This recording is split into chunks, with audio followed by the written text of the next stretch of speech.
Further hearing in the appeal of the Law Debenture Trust Corporation plc against Ukraine. Mr. Sankey. My Lords, we turn to Ukraine's appeals. As the Court will have seen, the issues are dealt with at some length in the written cases.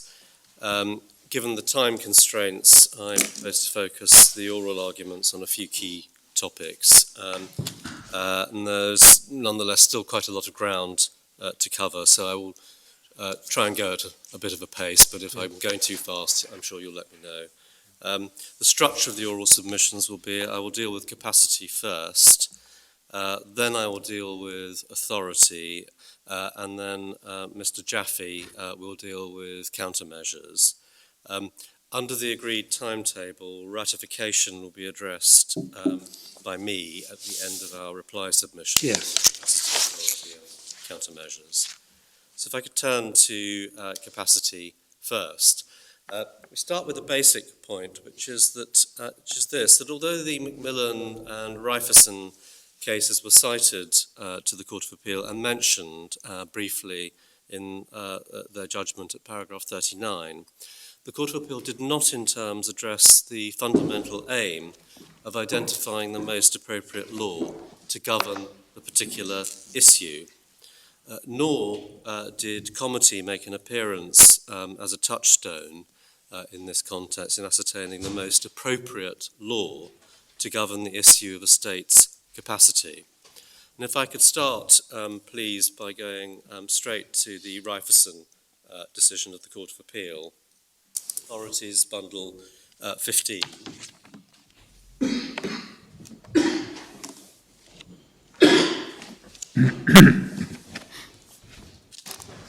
Tab 140, MS 6026.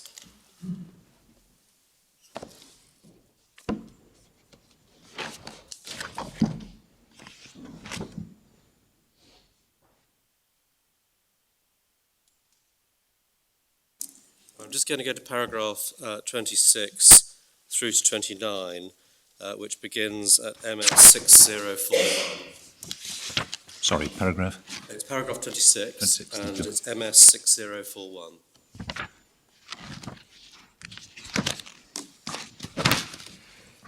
This is in the judgment of Lord Justice Mance, and he says, paragraph 26, both parties accept that in common law, the identification of the appropriate law may be viewed as involving a three-stage process. One, characterisation of the relevant issue. Two, selection of the rule of conflict of laws which lays down a connecting factor for that issue.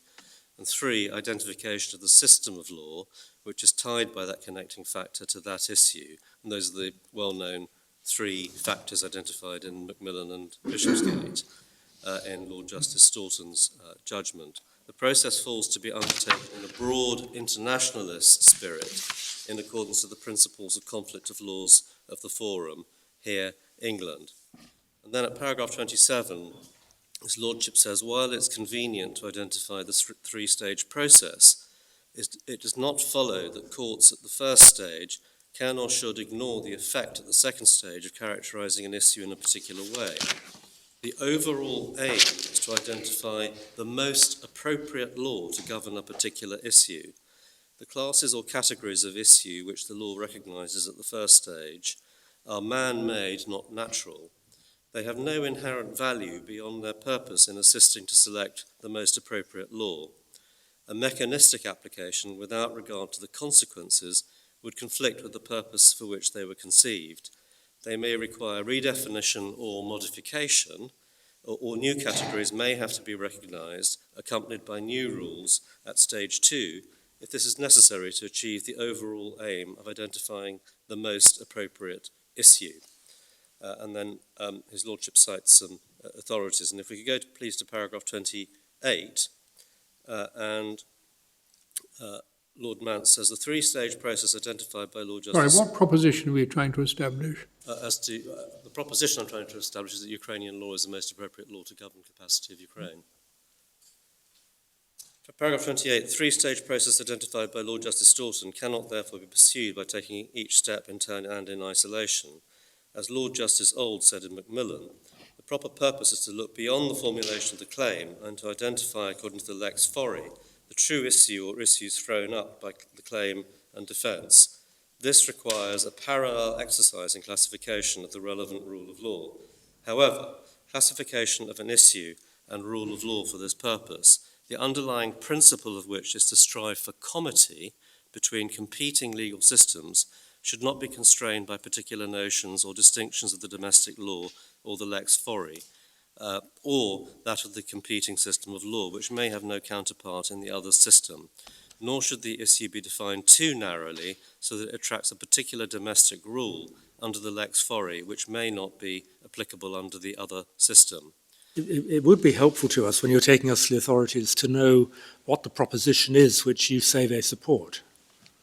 Yes, the proposition in a nutshell is that when looking at Riferson and identifying the need to identify comity, in our respectful submission, it is a startling conclusion that English law is to be regarded as the most appropriate law to determine the capacity of Ukraine, and indeed any foreign state that litigates here. In our submission, Ukrainian law was the most appropriate law to determine Ukraine's capacity.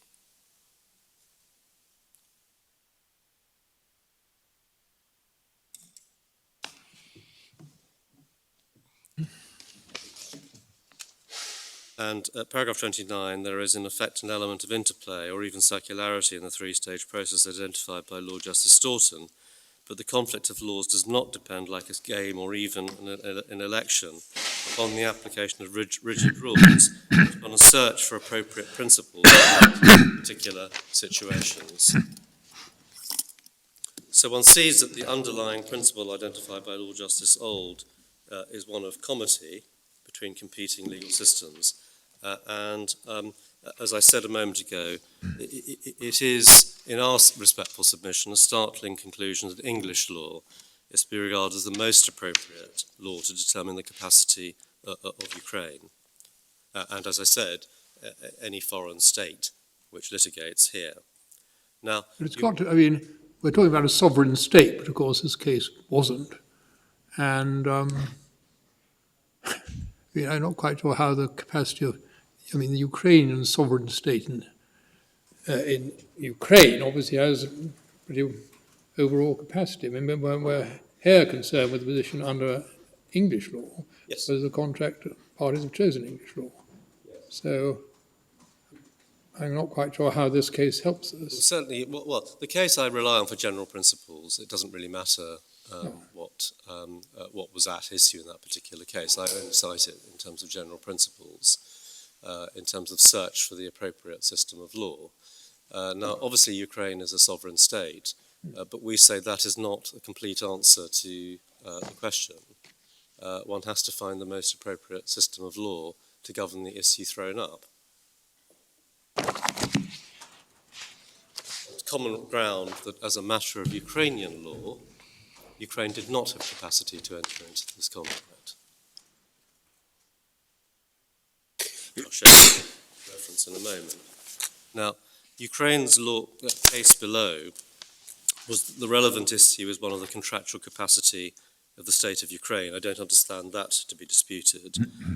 Secondly, the most appropriate choice of law rule that should be applied to the capacity of a state was by analogy, Dicey's Rule 175, applicable to foreign corporations and foreign public bodies, or a similar rule should be developed to cater for a foreign state. And we suggest that the system of law that the application of such a rule would point to, the most appropriate system, is Ukrainian law. Now, we address the underlying Ukrainian legal position in our written case at paragraphs 63 to 67, which I'm not going to turn up. I don't need to spend time on the details for present purposes, because it was common ground for the purposes of the appeal that if Ukrainian law is applicable, Ukraine lacked capacity to issue the notes. And if I can, perhaps I can just give you a reference, which is the Court of Appeal, paragraph 37, Call Volume 2, MS 8644.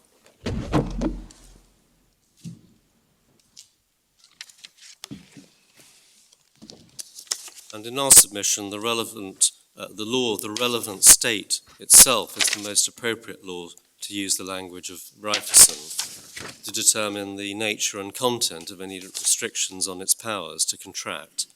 And we say that for a number of reasons. First of all, in our submission, that respects comity, which is, after all, the underlying rationale, as pointed out by Lord Justice Auld. And in our submission, it is for Ukraine to decide whether it has limited or unlimited powers. It's not appropriate, in our submission, for that question to be determined simply and automatically by a decision of the UK executive to recognise Ukraine and all the consequences that are said by the Court of Appeal to flow from that act of executive recognition. And just as Ukraine may determine the powers that Ukrainian companies or public corporations may have, so in our submission, it should be able to determine its own capacity. And our approach avoids disregarding Ukrainian limits on the state's own powers, imposed for reasons of Ukrainian public policy, dating back, as Professor Butler, our expert, explains, and I'll come back to this in due course, dating back to the Soviet era.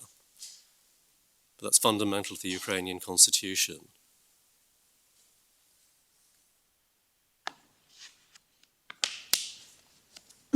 Secondly, we say our approach avoids sharp divides based on whether the state's borrowing is, for example, in the name of a public body or a government department, or in the name of the state itself.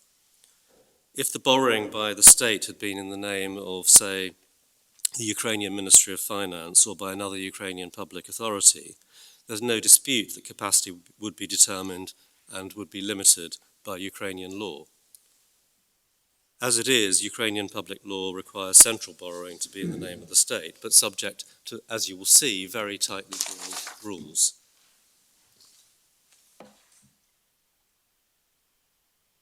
The third point we make in support of our approach is that it reflects commercial expectations.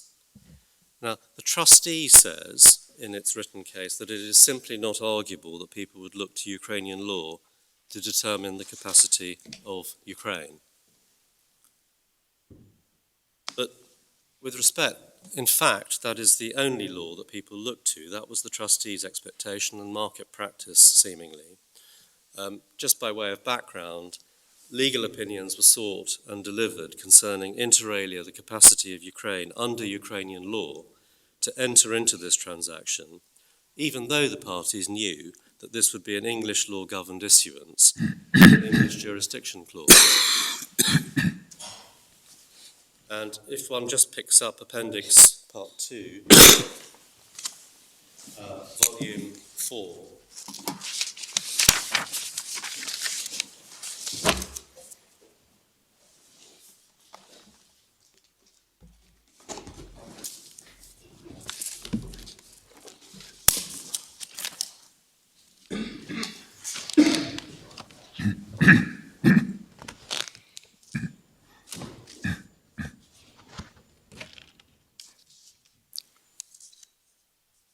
there are two legal opinions from Ukrainian law firms. First of all, behind page 1413, MS 10021.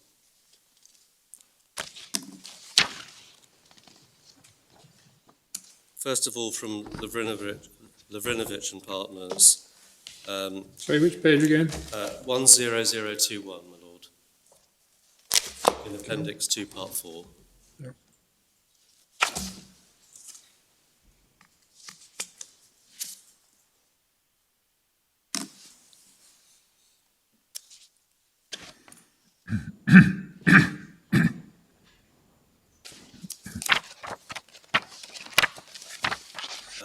You'll see, if you have that, my lord, 10021. Yes. Obliged. You'll see that Livrinovich are, from the first paragraph, Ukrainian Law Counsel to the issuer, i.e. Ukraine. And just to note, if you would be so kind, at 122, just to avoid coming back to this document, you'll see that various opinions are given based on assumptions in the middle of the page. We don't need to dwell on that for present purposes, but it avoids coming back to this document. And then if we go to the opinions at page 1416, MS 10024, paragraph 3.2, you'll see that the opinion is given that the issuer has the legal capacity and authority to enter into and perform its obligations under the finance documents. And 3.3, finance documents constitute legal, valid and binding obligations to the issuer, etc. And then if we go, please, to page 1423 in this bundle, MS 10031, you'll see the legal opinion addressed to VTB Capital as the sole lead manager in relation to the issue.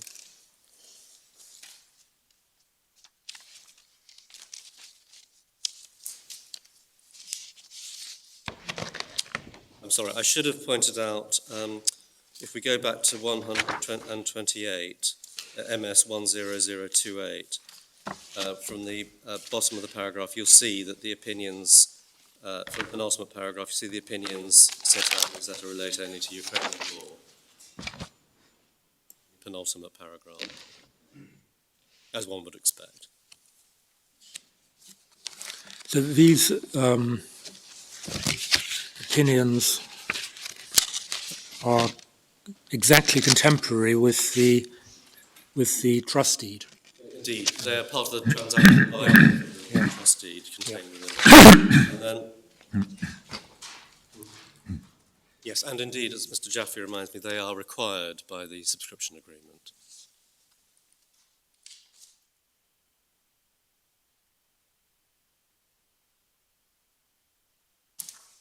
Yeah, and one sees that from the document we've just seen at the second paragraph and the one we're about to go to, 10031, which is the opinion from Sayenko Kurenko, another Ukrainian law firm, same date, and you'll see that they are Ukrainian law counsel to the sole lead manager, i.e. VTB Capital. And you'll see from the first paragraph under the heading Ukrainian law, the opinions set out in this letter relate only to Ukrainian law, and not to any other jurisdiction. And then again, if you go over to 132 MS number, again, a series of assumptions are set out. And then at 10034, paragraph 4.1,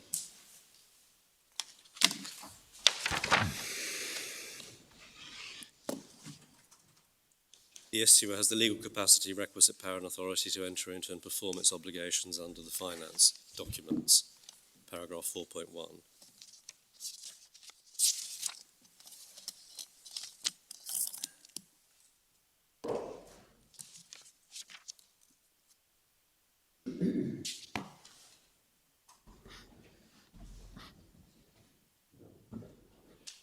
And at paragraph 22 of our written case, we mention that public international law, for example, has restrictions on capacity even to enter into treaties, where a domestic law restriction and breach is, quotes, manifest, which is in Article 46 of the Vienna Convention. And we cite the references at paragraph 22 of our written case. Now, against that background, the trustee's case is that it is English law which constitutes Ukraine by an act of the UK executive in recognising Ukraine. That's the trustee's written case at paragraph 80, thereby determining its capacity purely by reference to English law. And we complain that that approach treats Ukraine effectively as an English legal person. And that is not the approach to or the effect of the recognition of other legal persons.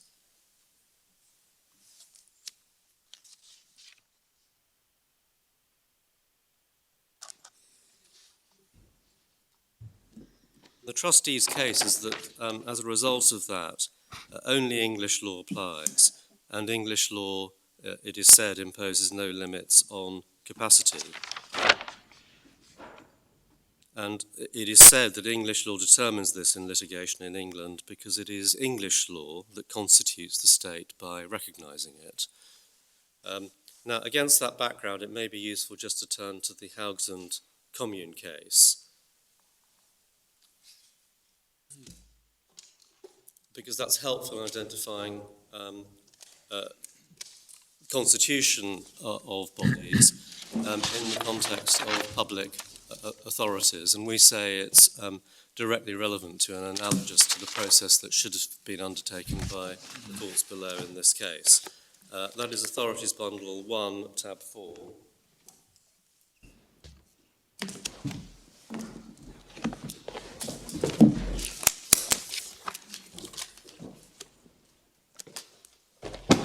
Page, please. It is MS 308.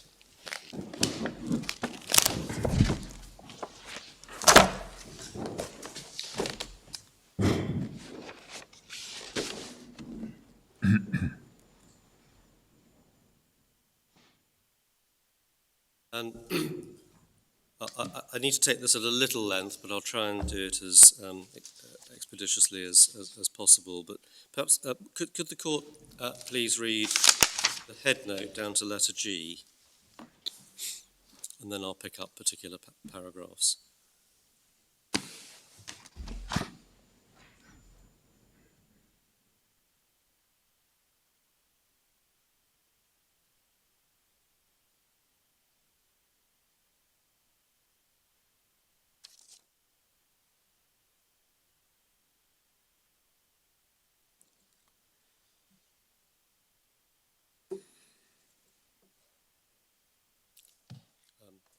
And then perhaps it would be useful just to get the framework if the court could also look at the holdings on page 309, numbered 1 and 2.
And I just asked the court to note that although the capacity defence succeeded on the part of the commune, it lost the restitutionary claim which was brought as an alternative.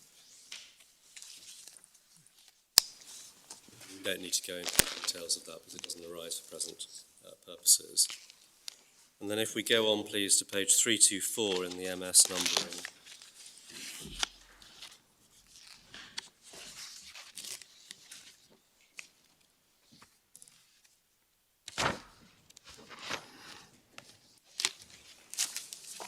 And if the court could glance just at the end of paragraph 27, you'll see that Dicey Rule 162 is set out in two numbered subparagraphs. And just for your note, that is now Dicey Rule 175.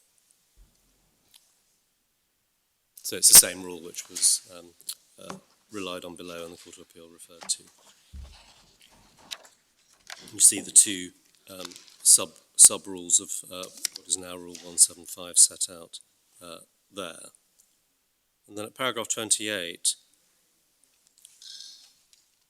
it said the Commune's contention now, as before Mr. Justice Tomlinson, is that the swaps contracts are void because of the lack of capacity in the Communes to enter into them. Mr. Justice Tomlinson's conclusion of law that this is so must be the result of two stages of inquiry. First stage poses the question, what is the capacity of the Communes to enter into the swap contracts? Mr. Justice Tomlinson decided that issue by examining the sources of power of the Communes according to Norwegian law, particularly by analysing the effect of a particular Norwegian statute. Having concluded that the Communes lacked the substantive power to enter into the swaps contracts, he held that this lack could only properly be characterised as going to capacity. Therefore, in English legal terminology, the Communes lacked capacity to enter into the swaps contracts. And then the second stage of the inquiry, which involves looking at English law, that being the applicable law of the swaps contracts, he held, as he had to, that this lack of capacity in the Communes had the inevitable consequence in English law that the contracts were invalid. He held irrelevant that the fact that the Norwegian private law had a theory which permitted a third party, in certain circumstances, to enforce a contract made with a municipality which lacked the power to make it. That was because the effect of the lack of capacity on the validity of the contract had to be determined by its putative applicable law, which in this case was English law. And then paragraph 30, you'll see, I don't take all of this, but you'll see that at letter H, Mr. Pollock for the banks argued that Mr. Justice Tomlinson went wrong in several respects on this part of the case. First, the judge impermissibly interchanged capacity and power when analysing the legal capacity of the Communes for the purposes of the Dicey rule. And secondly, he failed sufficiently closely to examine the constitution of the Communes, etc. Then paragraph 31 and 32, can I just ask the court to note 31, Mr. Pollock submits that the Communes are in an analogous position to an English corporation created by Royal Charter or an English common law corporation such as the Universities of Oxford or Cambridge. He points out that it's well established in English case law that there is a clear distinction between the capacity and the powers of a corporation created by Royal Charter. And then at paragraph 32, if you could just glance through Lord Justice Aiken's analysis in relation to companies incorporated by Royal Charter. And I mention that because that's referred to, companies incorporated by Royal Charter is mentioned by the Court of Appeal below.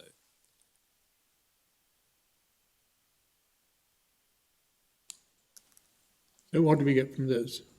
The Court of Appeal didn't find that a helpful analogy. No. So why do you say it is a helpful analogy?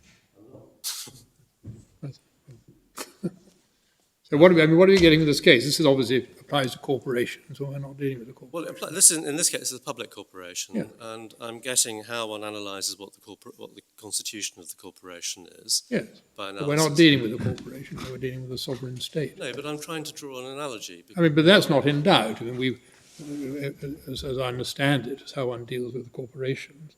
The issue is how you get from that to a sovereign state. By analogy.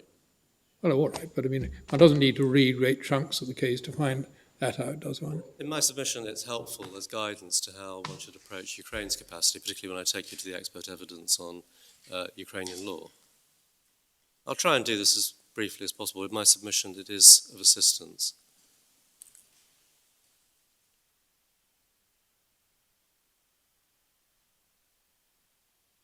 At paragraph 34,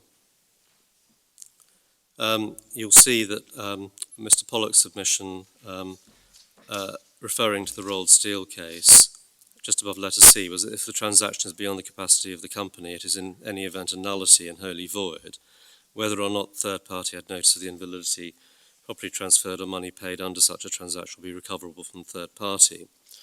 Paragraph 35, no dispute about those principles. The question is whether, as Mr. Pollock submits, the same distinction between capacity and power must be maintained for the purpose of Dicey's rule, and whether Mr. Justice Thompson failed to adhere to it, so thereby reached the wrong conclusions on the capacity of the communes. And then one sees at the end of 36, Mr. Justice Tomlinson expresses the view that it's not easy to transpose Norwegian legal theory into English terminology, in particular not into the language of capacity. And we see echoes of that when we come to look at Professor Butler's report under the next topic. And then if we go, please, to paragraph 38, which deals with the question of capacity.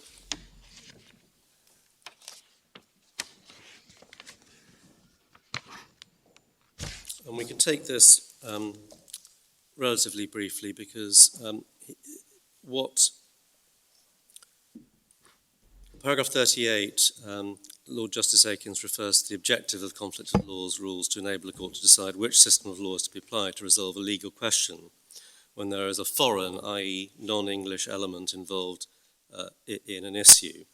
And then at the end of 38 he says the issue to be resolved is ultimately whether the contract is valid or void in the circumstances described. And then paragraph 39, in framing the issue in this way, one is classifying or characterizing the nature of the legal issue that has to be decided. Traditionally, that is the first stage in identifying the appropriate system of law, which is to be applied to deal with the issue where non-English elements are involved, as here. Second stage is to select the rule of conflict of laws which lays down a connecting factor to the relevant foreign element for that issue. Final stage is to identify the system of law which is tied by the connecting factor to that issue. And then perhaps the court could just read paragraph 40 and 41, because you'll see it picks up some of the points I have drawn from Ryferson and Macmillan at paragraphs 40 and 41, and then I can move on.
And then at 42, if one glances through that, one can see that what Lord Justice Aikins is advocating is a non-parochial view of how capacity is ascertained and viewed. Just glance at that.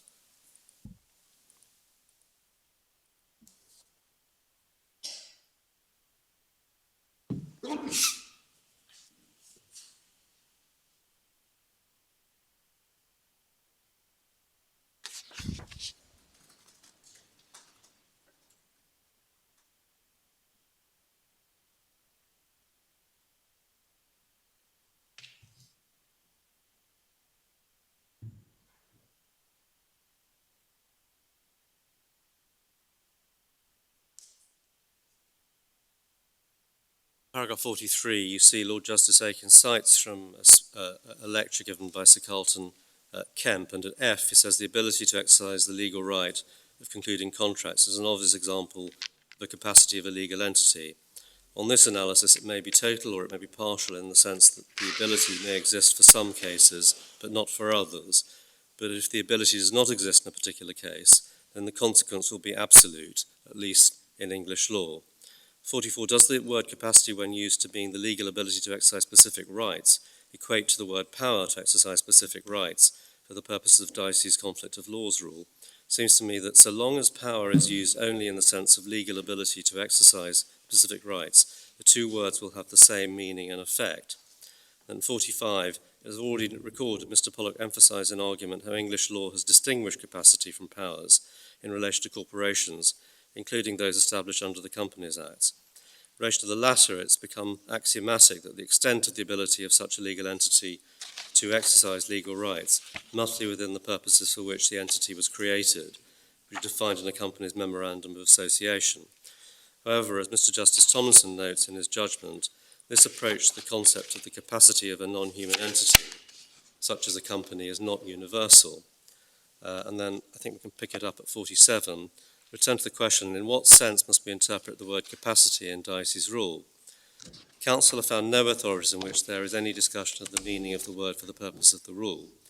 None of the cases cited in the footnote to Dicey assist on this point. It appears to be a novel issue. How the word capacity is interpreted for the purposes of the rule is, as Lord Justice Etherton stated in his judgment, ultimately a matter of policy. In my view, it's important to remember the purpose of the rule, which is to determine which systems of law we use under English conflicts rules, to decide whether a corporation has the ability to exercise the legal right to enter into a binding contract, and refers to Lord Justice Old Macmillan case, and he says that just above letter E, in my view, it should be interpreted as the legal ability of a corporation to exercise specific rights, in particular the legal ability to enter a valid contract with a third party. So I agree with the approach of Mr. Justice Tomlinson. This is English conflicts of laws. A lack of substantive power to conclude a contract of a particular type is equivalent to a lack of capacity to use English terminology. And then 48, for similar reasons, it seems to me that the concept of a corporation's constitution must be given a broad internationalist interpretation, not a question of just trying to find some document like a royal charter or the memorandum and articles of some other written description of what the corporation is and can do. For the purposes of this English conflict of law rule, it's necessary to examine all the sources of the powers of the corporation under consideration. This will include any constitutional documents, but also relevant statutes and other rules of law of the country where the corporation was created. So that's what I need from that passage, section of the judgment. And then just finally on Lord Justice Aikins, if we could go please to MS 332.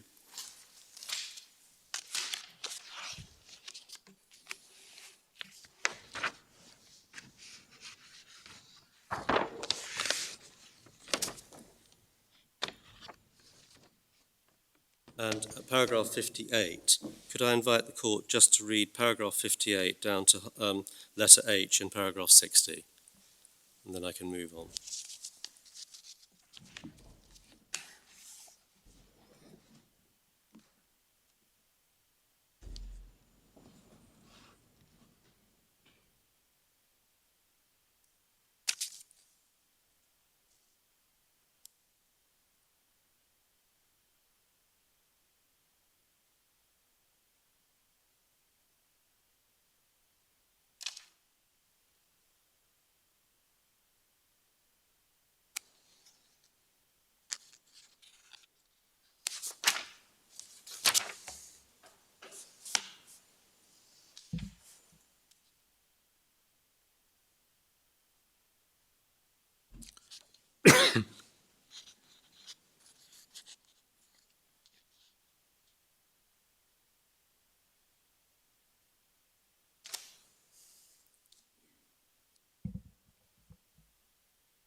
I'm obliged, my Lord. If we could just note in passing Lord Justice Etherton's dissenting judgment, one sees at the bottom of MS 356 the point that Lord Justice Aikins alluded to, where on page 356, Justice Aikins says that at the end of the day, however sophisticated the analysis and the arguments, this is a matter of policy. And at 134, he says the English ultra vires concept of capacity makes a clear distinction between acts which are beyond the capacity of the corporation are necessarily a complete nullity, and acts which are beyond the power of the corporation and may or may not be valid according to the circumstances. And then at 358, between letters A and B in paragraph 135, says in English law, the ultra vires concept of corporate capacity is inextricably linked with nullity. They're two sides of the same coin. And just pausing there, when one comes to look at Professor Butler's report, even on Lord Justice Etherton's dissenting judgment, Ukraine lacked capacity because, as Professor Butler concludes, as a matter of Ukrainian law, purported entry into this transaction was a complete nullity as a matter of Ukrainian law. So even on Lord Justice Etherton's dissenting judgment, we would succeed if this is a valid analogy. And then can I just ask the court to look finally at the concurring judgment, the majority judgment of Lord Justice Pill, and just to save time, can I ask the court to read paragraph 156 through to paragraph 160 on page MS 364? And then we can move.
My Lord, as I said, the trustee's case is that only English law applies, and English law imposes no limits on capacity. And the trustee says that English law determines this because it is English law that constitutes the state by recognizing it, by the executive of the United Kingdom recognizing the state. We submit that that is wrong in principle. States are not English legal persons, and the process of recognition is no different from the recognition of foreign companies or quasi-corporate entities or indeed public bodies. And the trustee's approach has various vices inbuilt into it. I mean, first of all, it disregards Ukraine's own limits on its capacity by imposing an unlimited view of its capacity, not because Ukrainian rules are hard to apply, but by reason, supposedly, of comity, which is a trustee's submission, paragraph 61 of its written case. The trustee says comity is about respect for the exercise of sovereign power, for example, in creating foreign companies. And the trustee suggests that respecting sovereignty involves respecting a limit on a foreign company's powers imposed by the state, but not apparently any restrictions the state imposes on itself. Follows from the trustee's case that a state that has limited capacity in its own domestic law can avoid that limitation by issuing bonds governed by English law, since that is the effect of their case for Ukraine and any state which limits its capacity in its own law. An English court would view it as having unlimited capacity, whatever limits it set for itself in its own law and its own jurisdiction. Similarly, by implication, any limitation on the capacity of the Crown could be avoided if a note issuance took place in the name of the United Kingdom instead.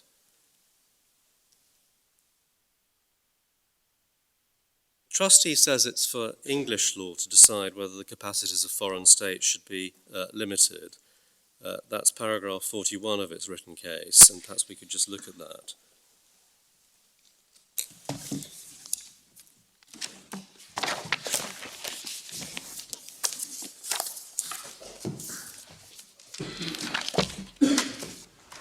Full volume 1, tab 5, MS 8386.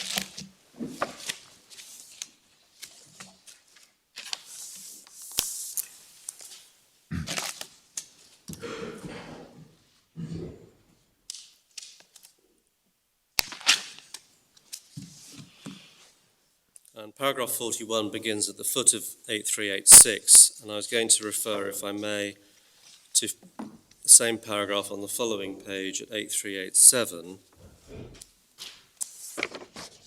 And 3 lines down, see that what's said is that the position is simply that insofar as English law is concerned, the capacity of a recognised sovereign state, having derived its domestic legal personality from an act of the UK executive, is governed by English law and not the internal law of the state. And then at the bottom of that paragraph, it says, the trustee says,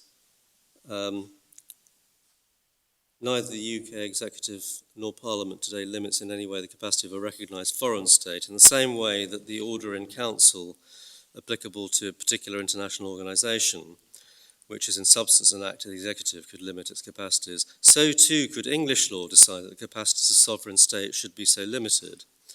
Further, if a contract is governed by some other law, then obviously the relevant provisions of that law will apply.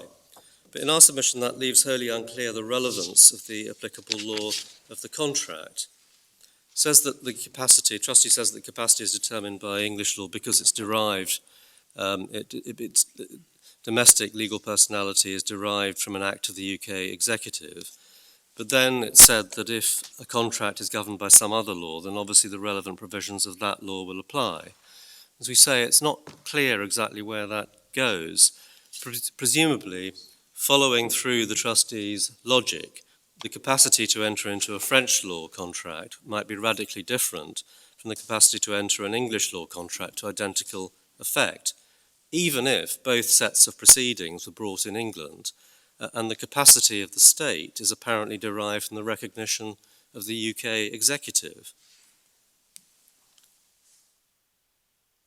And in our submission, one shouldn't lose sight of the fact that the underlying purpose of adopting the broad internationalist approach preferred in Haugesund and in Macmillan is to minimise the risk of conflicts between jurisdictions.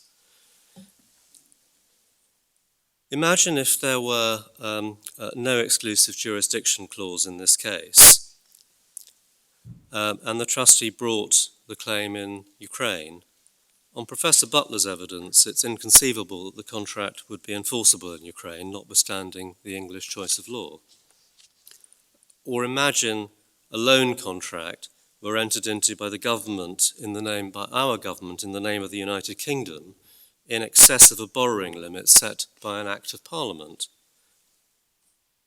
Would an English court applying the Court of Appeal's decision in this case say, well, as a sovereign, since the contract is in the name of the United Kingdom, since a sovereign has unlimited capacity, the domestic legislation is irrelevant? No, of course not. The court would ask what power there was to bind the United Kingdom in breach of an Act of Parliament, and would find the purported contract void.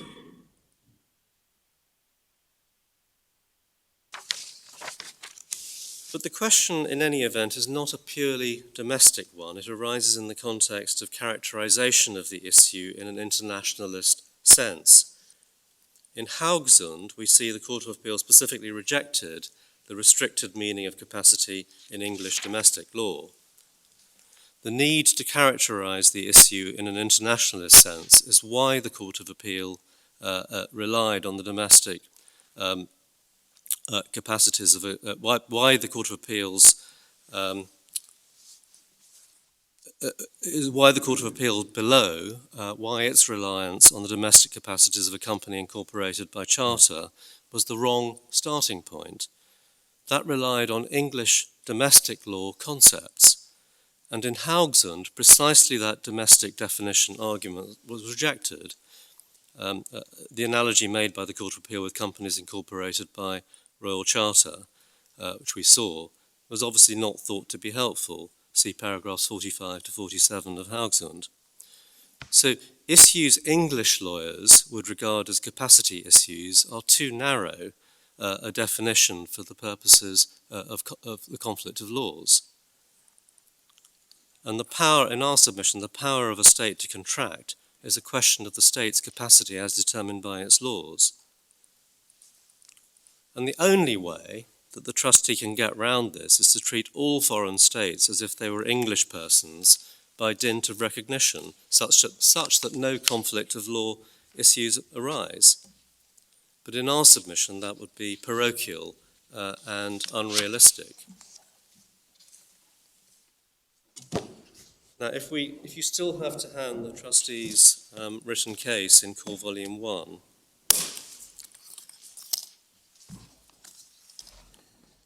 behind tab 5, MS 8377,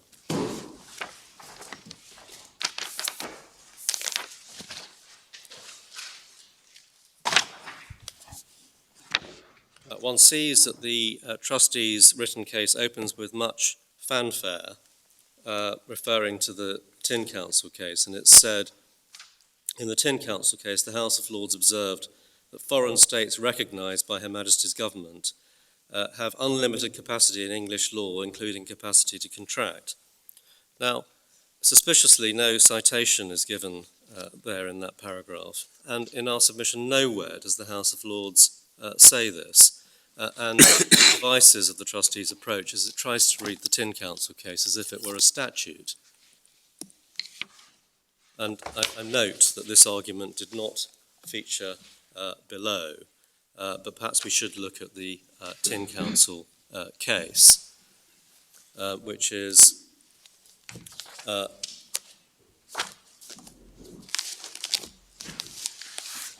Authorities Volume 2.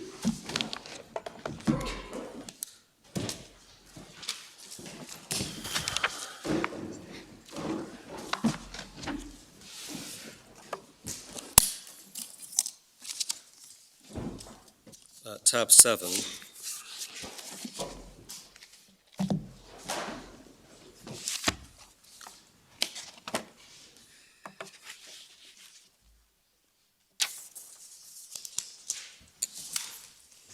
MS 484.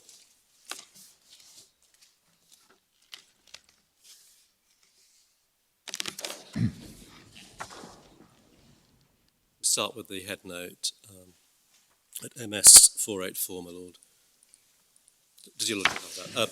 And for present purposes, all we need is the bit of the head note just above letter H, which says that the ITC was recognised under English law by the International Tin Council Immunities and Privileges Order 1972. The order endowed the ITC for all relevant purposes of English law with the legal character and status and legal capacities of a corporate body, which enabled it to contract under the name ITC. And then if we go to MS 486,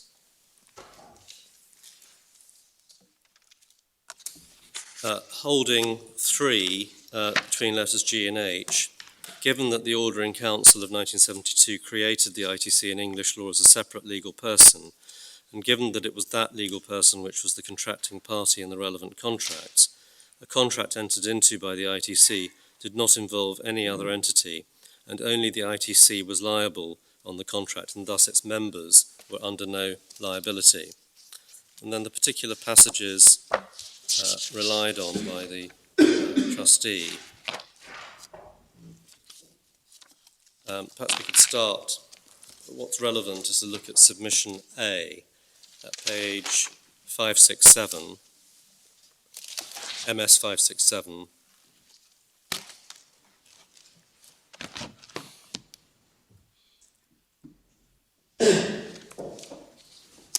under submission A, between letters G and H, paragraph begins, thus the contention is advanced that ITC is no more than a trading name under which the member states trade in their own rights, so that they incur direct and primary liability for the debts and obligations incurred in the name of the ITC.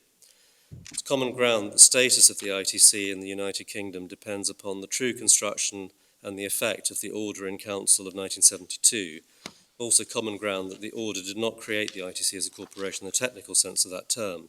The contest is as to whether it nevertheless created what, for want of a compendious expression, may be described as a persona ficta, having a legal personality apart from its members.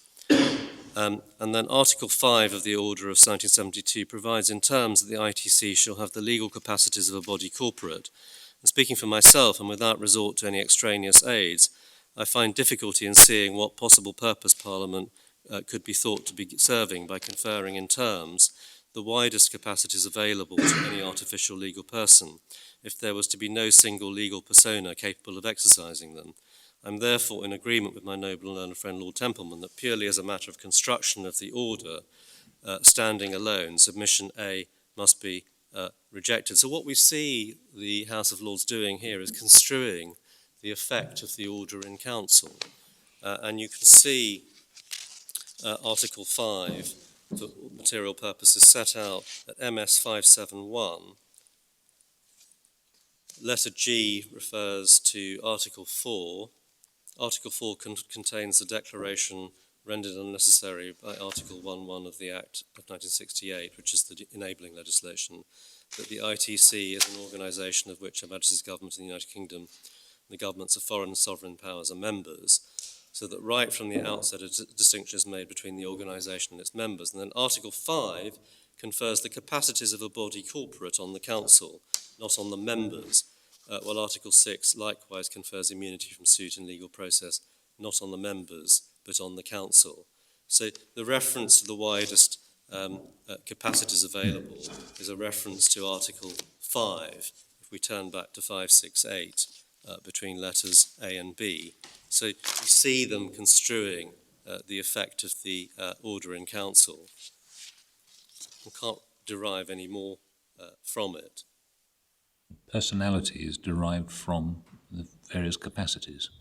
Yes, and we'll come back to that in a moment. Indeed, its personality in this context is derived from the order in council of the ITC. And then the other passage relied on two passages. We could start at page 570, it relied on trustee. If we go to MS 570,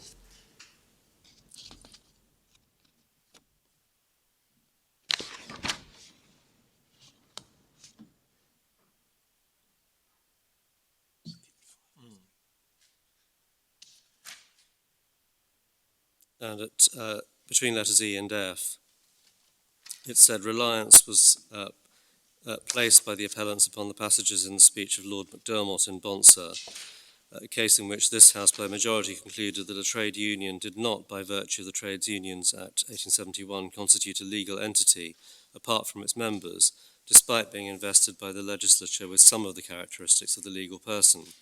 But as was pointed out by Mr. Justice Millett in his judgment in the Maclean-Watson action, one of the actions under appeal, powers and capacities conferred on a trade union by the Act of 1871 were extremely limited. For my part, I don't think that any useful lesson can be learned from Bonser's case in the context of a case where the legislature has conferred upon a body the fullest possible legal capacities, again, referring to Article 5 of the Order in Council and construing it, including the capacity to contract in its own right as a principle and the capacity to hold legal estate in land. A mere trading name cannot hold a legal estate, yet the holding of a legal estate in land is undoubtedly one of the capacities of a body corporate.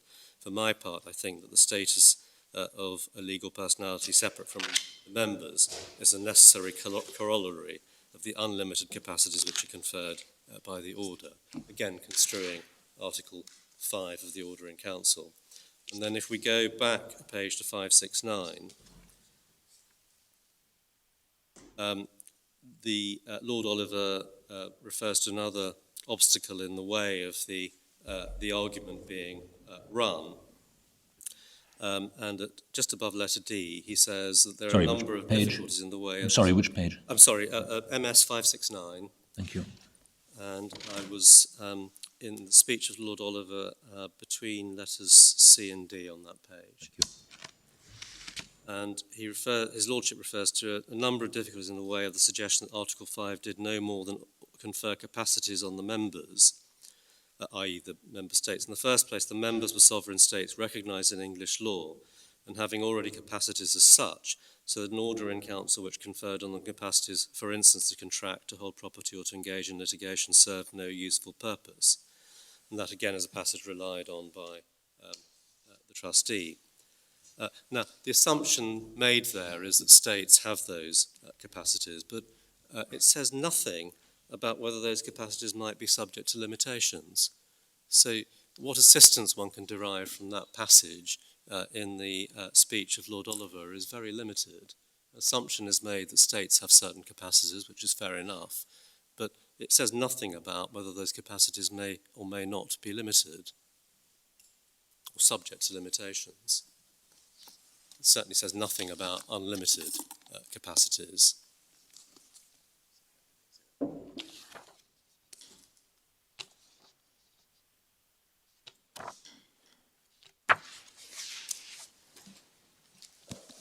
But really, essentially, at the end of the day, what we see in the Council case is that the House of Lords is simply engaged in construing the effect of the order in Council and to try and derive the type of assistance the trustee seeks to do so in its written case, commits the sin of trying to read the decision as if it were a statute.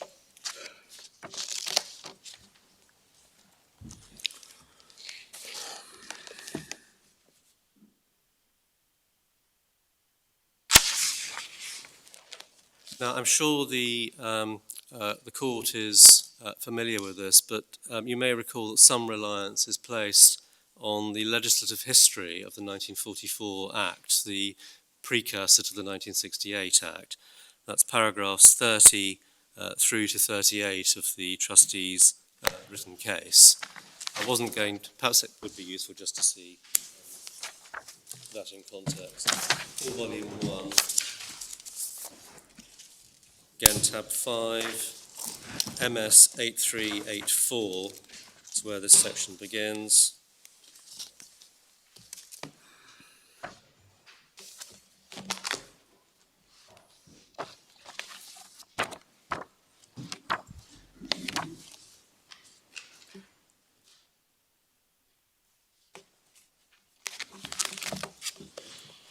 And 8384, you see 2/3 of the way down the heading, the Diplomatic Privileges Extension Act, 1944, and the argument runs through to page 8386. And one sees that the entire line of argument is based on the drafting history of the 1944 Act. Again, it did not feature below. And it is, to our mind, a puzzling feature of the trustee's case. It's not clear what precise point the trustee is seeking to make about the legislative history, based on drafts of the legislation and correspondence and internal memoranda, for example, including various government ministries and the Attorney General. If the point being made is that it's about what the 1944 Act meant, then none of the non-public material cited is admissible for that purpose.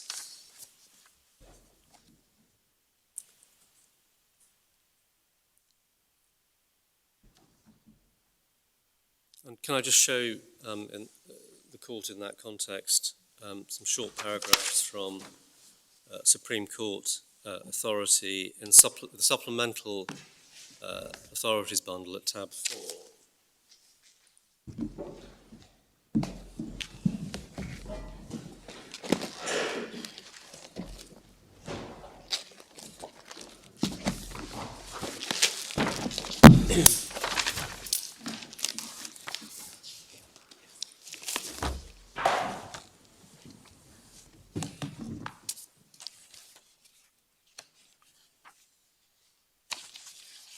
It's a very short section. See, the case is in re the Agricultural Sector Wales Bill. And if we go to page 296, I think the MS number is SUP 296. Purposes. Is that right?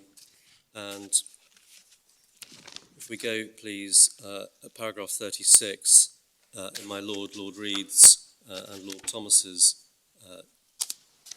judgment. See, at paragraph 36, the Attorney-General also sought to rely on aid on interpretation on correspondence between the Wales Office, the Welsh Government and Parliamentary Council in October and November 2005, prior to the introduction into Parliament of the bill that became the 2006 Act. Correspondence sets out views of the Secretary of State for Wales and the then Ministers of the Welsh Government as to the scope of the subject, agriculture, and whether it should include specific references to legislative competence in respect of the Agricultural Wages Bill. Correspondence was never referred to in Parliament. It represented the views of the Welsh Government and the Government in Westminster, which were never made public or disclosed to Parliament. In our view, it would be wholly inconsistent with the transparent and open democratic process under which Parliament enacts legislation to take into account matters that have passed in private between two departments of the Executive, or between the Executive of the UK and a devolved Executive. We therefore refused in the hearing of the reference to admit the correspondence. We refer to it no further.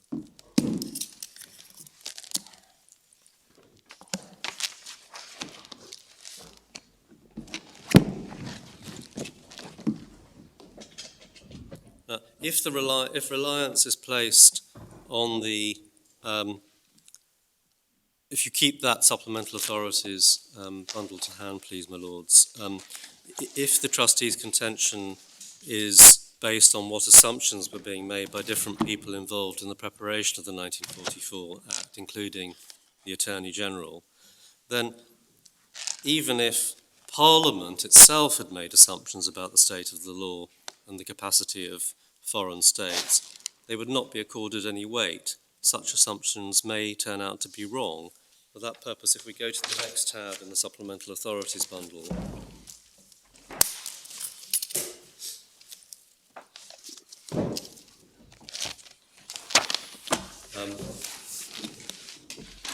case IRC and Dowdall, SUP 303,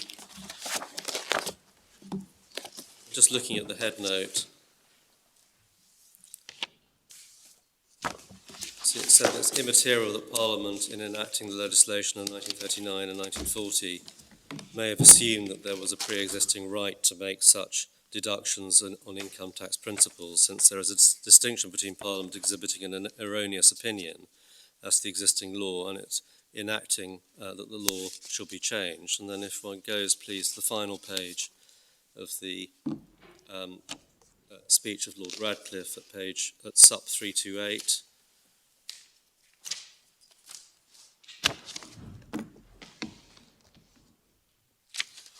Third of the way down, Lord Radcliffe says the most that can be said is that it's fairly certain that those who framed Section 30 of the Finance Act 1940 believed that such allowances ought to be given or were in fact being given, which is not always quite the same thing in this field. But if that is all that can be said, it is, with all respect to the Court of Appeal, a misuse of words to say that the law courts ought to give effect to the intention of Parliament that overseas excess profits tax should be allowed. The beliefs or assumptions of those who frame Acts of Parliament cannot make the law. Now, that is where something is before Parliament. The position is a fortiori, where, unlike in Dowdall, the assumptions being made are, first of all, unclear. The alleged assumptions are being made by individuals that do not themselves represent the views of Parliament. And those making the assumptions appear to have assumed, contrary to the Tin Council case, as we see from the relevant parts of the trustees' case, that international organisations already would be recognised and given capacity at common law, i.e. they have been proved to be wrong on the status of international organisations. So we say that line of argument based on the 1944, the drafting history of the 1944 Act goes nowhere. Now, in terms of states, we say the analogy with foreign corporations and foreign public bodies considered in Haugesund is the most appropriate analogy. And we say that for a number of reasons. First of all, they are both persona ficta. Each will usually have limits placed on their powers. Those limits are set out in documents that can properly be described as constitutional documents, as broadly defined. Why do you say that states will normally have limits placed on their powers? Well, it's possible that states may have unlimited capacities, but quite often they will have limited capacities, particularly where we're talking about a state with a written constitution, as in this case. I can't pretend every state gives itself limited capacity or unlimited capacity, but certainly states with written constitutions, as in this case, will limit their capacity.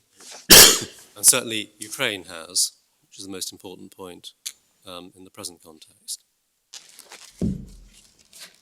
Yeah, I mean, you could say that the Constitution of the United States, for example, limits the powers of different arms of that state, limits the powers of Congress or the executive or the courts, for that matter. But it'd be more difficult to say that it limits the powers of the United States as a state. It will depend on the state, and it will depend on the Constitution, I accept that. But as we see in the case of Ukraine, this capacity of the state itself is limited, according to Professor Butler's evidence. Where that is the case, we say that the analogy with a foreign public body or a foreign corporation is an appropriate analogy.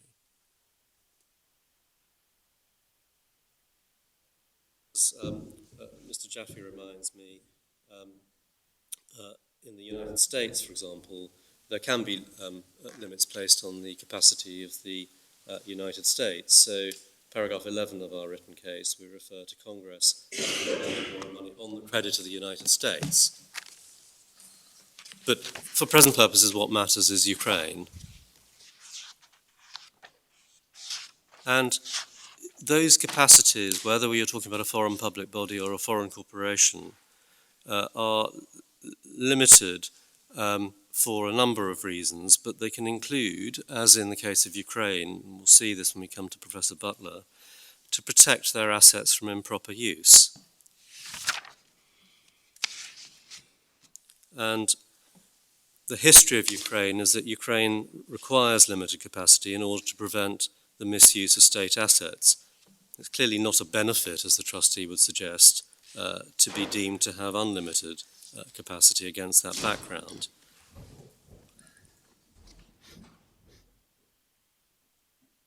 And the analogy in our submission between foreign corporations, foreign public bodies and states shows why recognition is not the answer to this case. The trustee says that it is the recognition of a sovereign state as a person that gives the state unlimited capacity measured under English law. But that is not how recognition works with any other foreign entity. Foreign companies are recognized because of the approach taken by English law, but that does not make them an English company, and it does not mean that English law determines their capacities.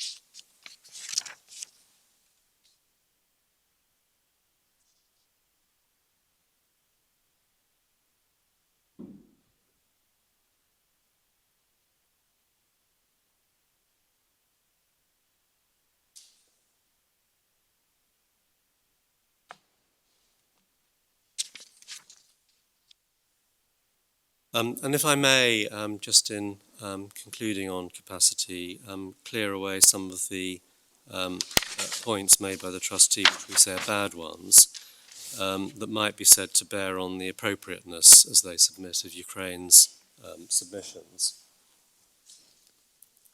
First of all, it is suggested by the trustee that capacity might be restricted by a secret law of the state concerned, their written case at paragraph 6.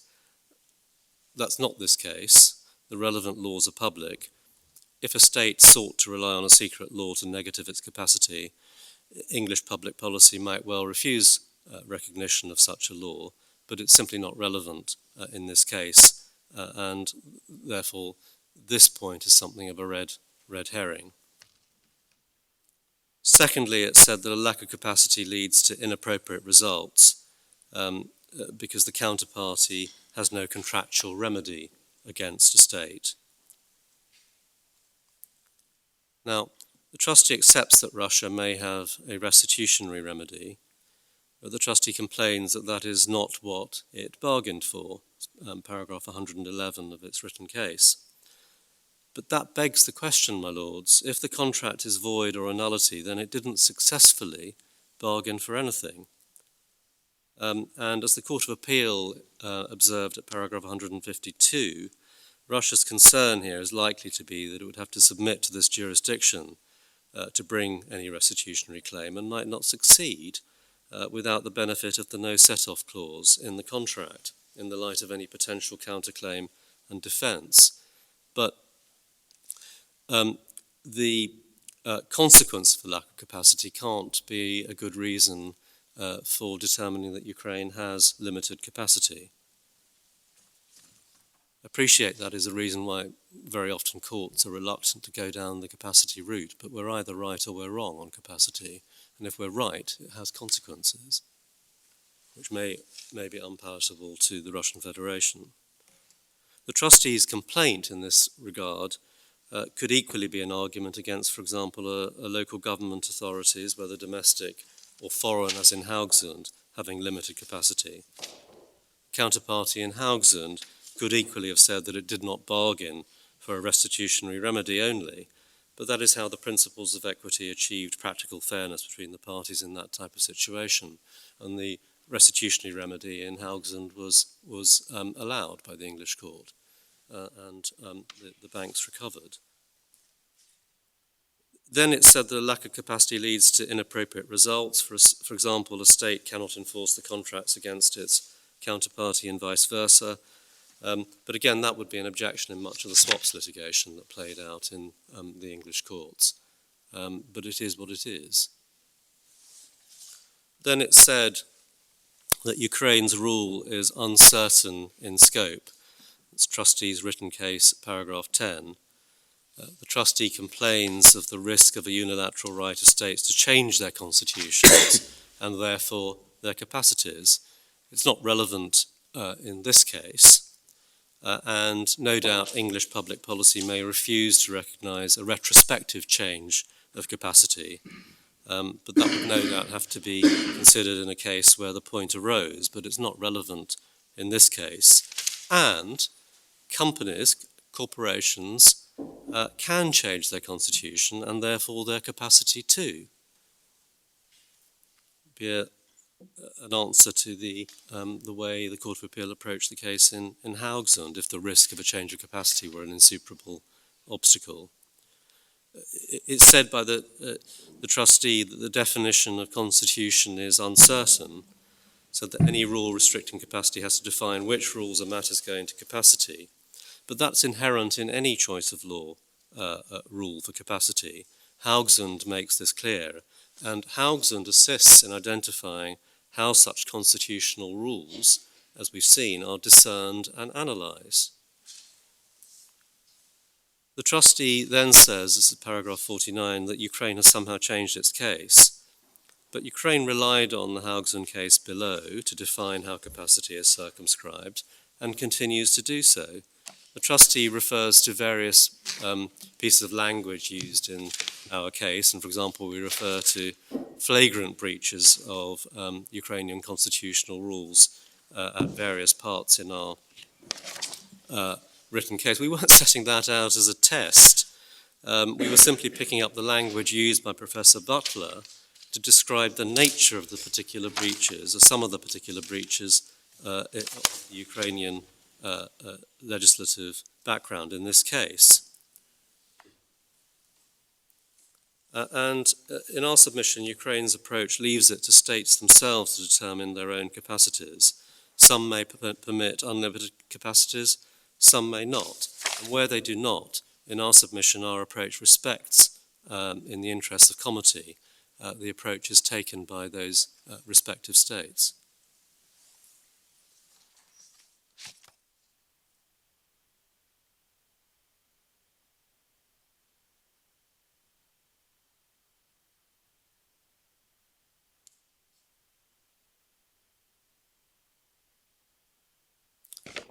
My Lords, I was then going to move on, if I may, to the question of authority.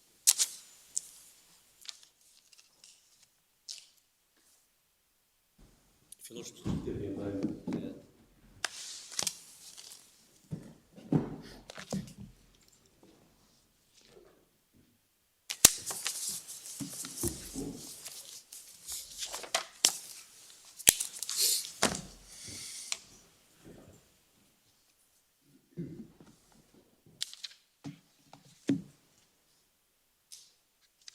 Now, so far as authority is concerned, our primary submission is that the question of ostensible authority was unsuitable for summary determination, given the underlying factual and legal complexities, including the heavy overlay of Ukrainian law issues, which I'll come to.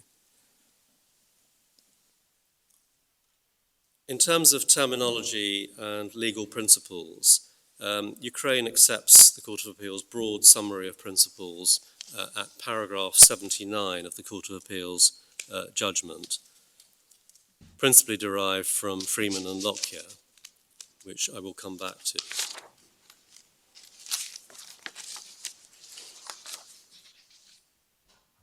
First of all, that the only types of authority are actual and ostensible authority.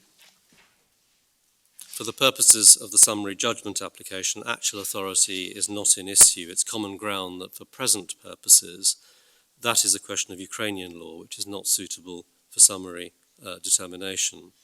Thirdly, ostensible authority is governed by English law, but in that context, Ukraine submits that Ukrainian law is relevant to actual authority where that affects the scope of any ostensible authority. I'll come back to Freeman and Lockyer.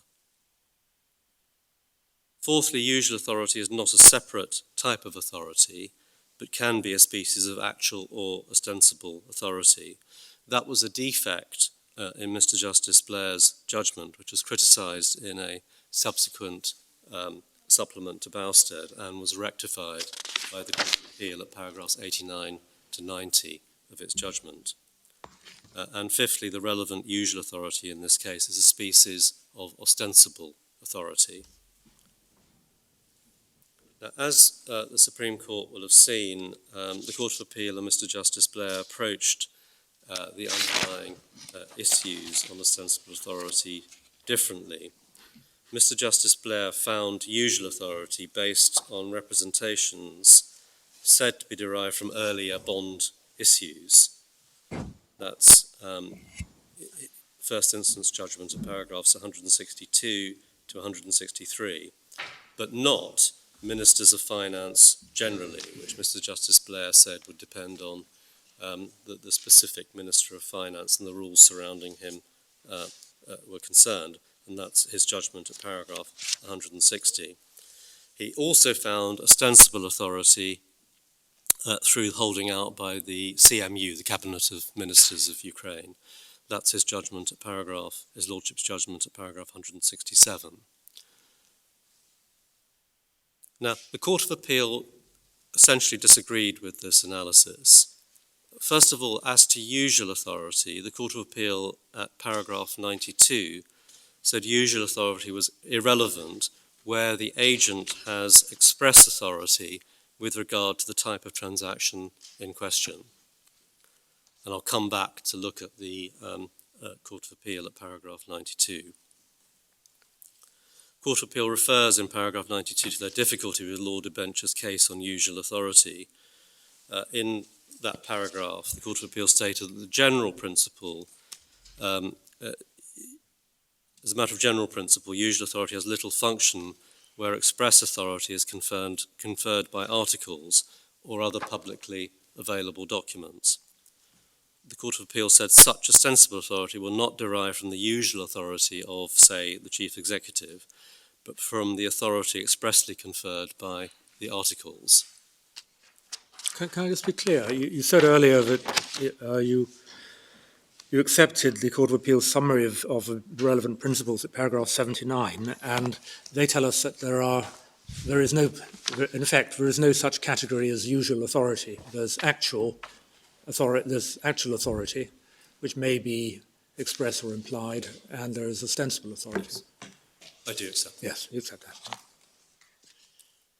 Yes, and the ostensible authority may be an express holding out or an implied holding out. Indeed. And the latter has been perhaps unhelpfully described as usual authority. Yes. And it's apt to mislead Yes. the concept of usual authority.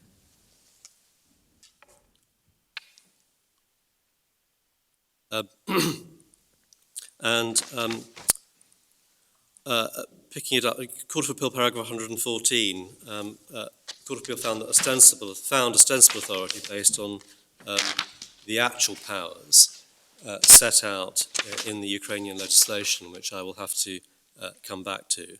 So although we don't quibble with the Court of Appeal's broad approach in that area, we do take issue with their construction of the relevant Ukrainian legislation, which I'll come back to. As to the trustee's secondary ostensible authority case, the Court of Appeal at paragraph 129 found that the CMU, the Cabinet of Ministers, could not hold out the minister in the circumstances of this case. See paragraphs 127 to paragraph 130 of the Court of Appeal's judgment. Now, can I just, against that background, having summarised the different approaches of the Court of Appeal and Mr. Justice Blair, a preliminary point to be made is that these are disagreements of law. They are not, as the trustee suggests, concurrent findings of fact to which some higher standard of review in this court applies. It's trustee's case, paragraph 159. Nor are they in any real sense concurrent. They are quite different analyses at a summary judgment stage, not after hearing evidence at trial. If anything, the different approaches of Mr. Justice Blair and the Court of Appeal suggest that summary judgment is inappropriate, even if the ultimate conclusions reached on authority were the same. And that's particularly so where the trustee now advocates a different approach, not apparently seeking to defend, or at least not entirely defend, the Court of Appeal's approach, as we see from their written case. Now, I'm going to focus my oral submissions on the budget law limit, i.e. the restriction in the budget code that Ukraine could not borrow more than the relevant limit. That's in the interest of time. We deal with the other matters, including the non-delegation issue at paragraph 68.2 and paragraphs 64 to 66 and 91 to 94 of our written case. But I don't propose to spend any more time on my feet on them.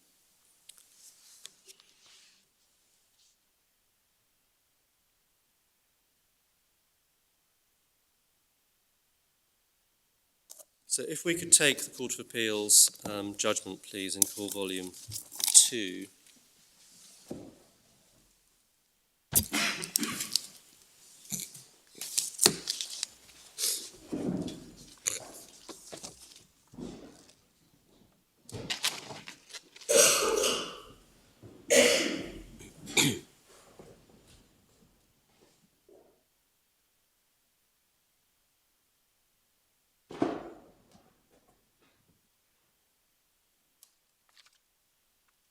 And if we could start at paragraph 92 at MS 8655.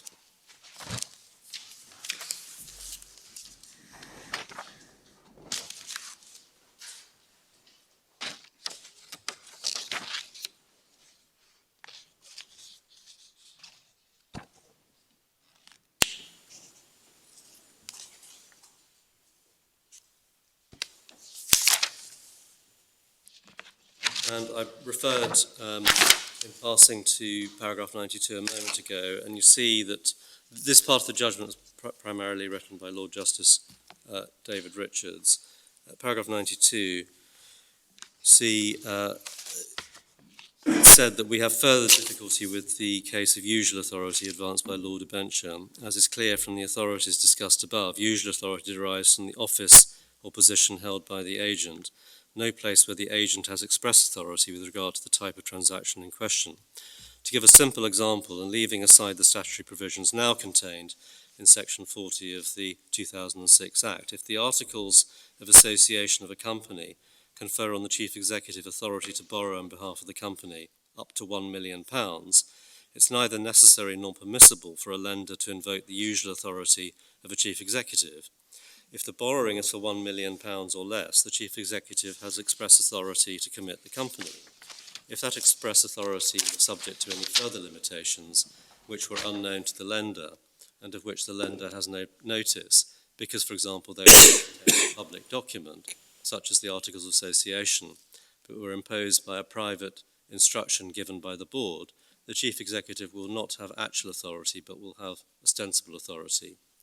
And then at the end of the paragraph, see it said, just above letter C, an agent cannot have an implied or ostensible authority that conflicts with the terms of his express authority of which the lender has knowledge or notice.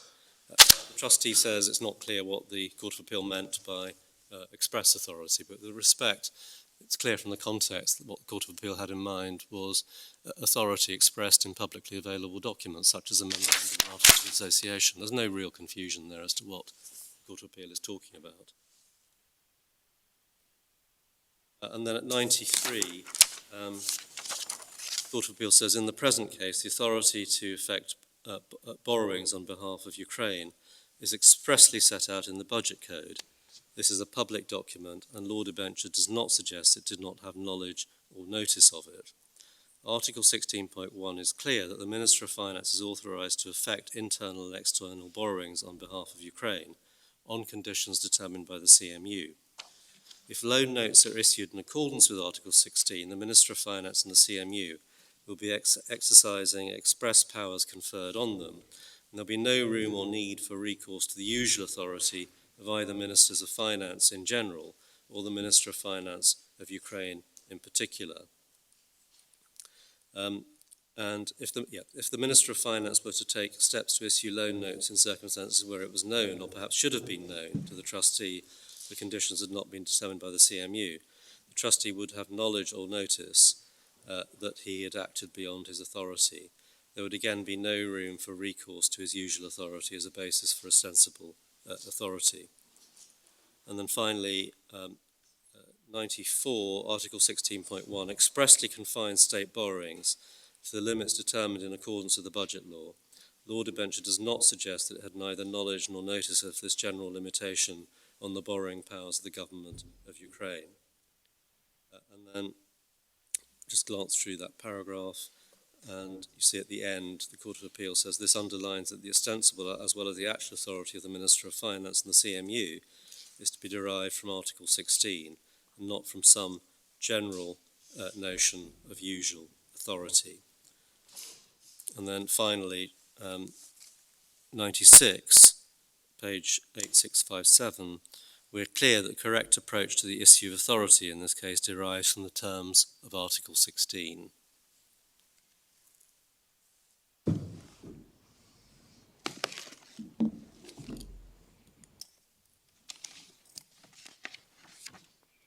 So we see from those paragraphs that where the principle has set out limits of the agent's authority, and that is available to the third party, and the third party can't rely on any representation or usual authority that contradicts with those express limits, either because there is no representation or holding out, because any representation is qualified by the context. For example, as in the example given by the Court of Appeal, if the articles confer on the chief executive authority to borrow up to 1 million, or because the third party is on notice of that want of authority. And that, in our submission, is the underlying reason why establishing ostensible authority against a public authority is so difficult. The powers of any agents of the public authority tend to be set out in public law, and the third party can't ignore them. And we make those points, I'm not going to turn it up, we make those points at paragraphs 76 to 80 of our written case. And then if you still have the Court of Appeal to hand, if we go to paragraph 122,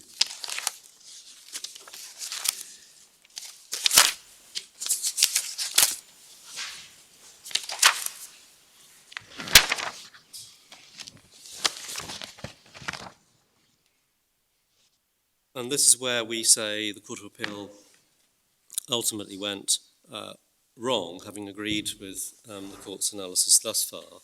But at paragraph 102 on page 8662, the Court says, Ukraine submitted that the effect of the budget legislation is that the 2013 budget law set a limit on total external borrowing in 2013, rather than the limit on the aggregate outstanding amount of external borrowing from time to time in 2013. In other words, if Ukraine is right, repayment during 2013 of any loans advanced in 2013, for example by taking out a loan at a lower interest rate to replace one at a higher rate, would be ignored. Although on the face of it this would be a surprising borrowing limit, it would of course have to be accepted for present purposes if Professor Butler's evidence was to that effect.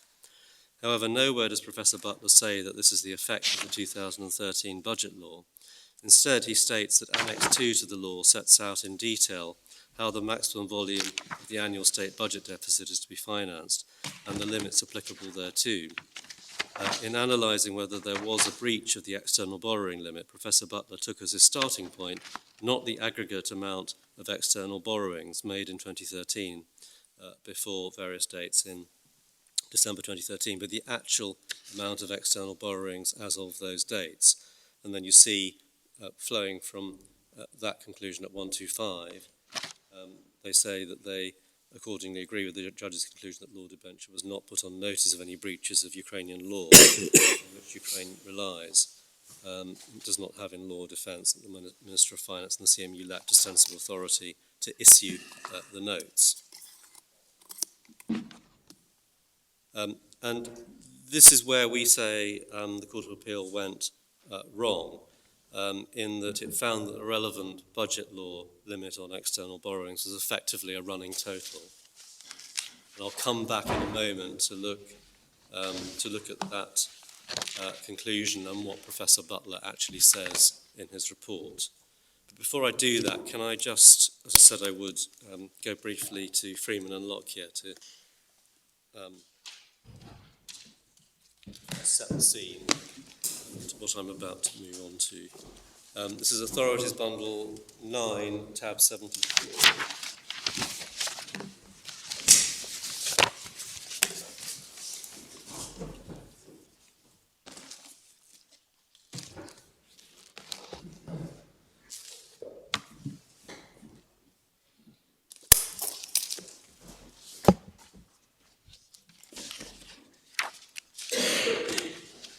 And it begins at MS 3639.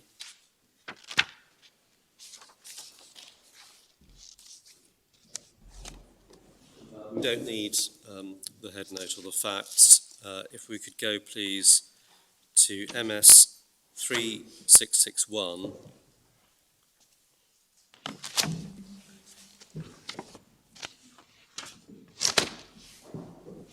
Just to set the context, you see that Lord Justice Diplock deals with actual authority in the final paragraph on 3661, and then more relevantly, following page 3662, he turns to apparent and ostensible authority and says in the second paragraph, an apparent or ostensible authority, on the other hand, is a legal relationship between the principal and the contractor created by a representation made by the principal to the contractor, intended to be and in fact acted upon by the contractor.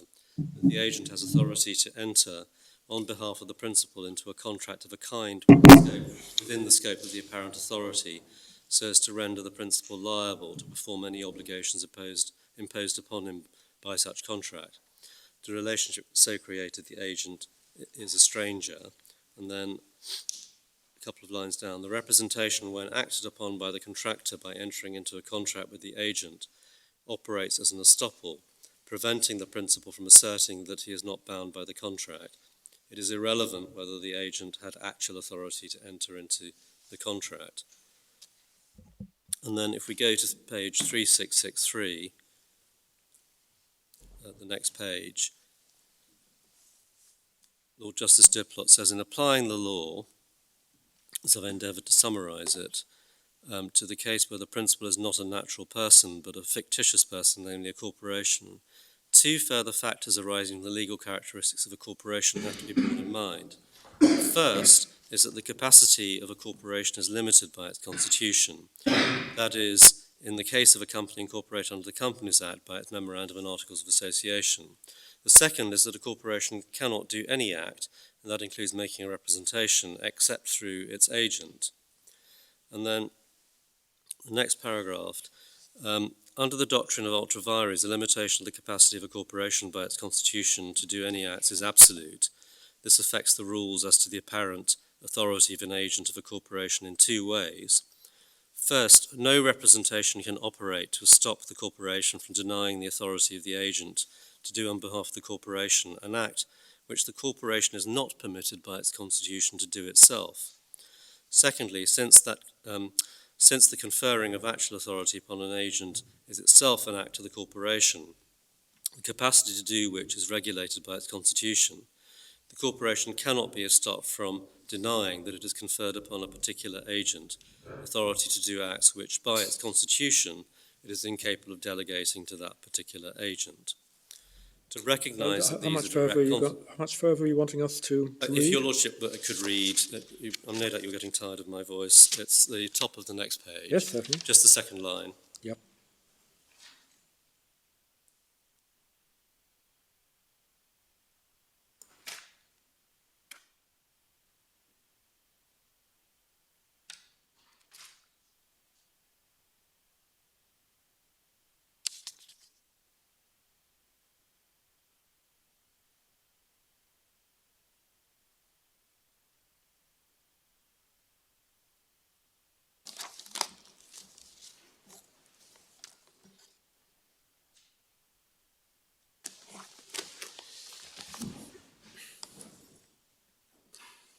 And then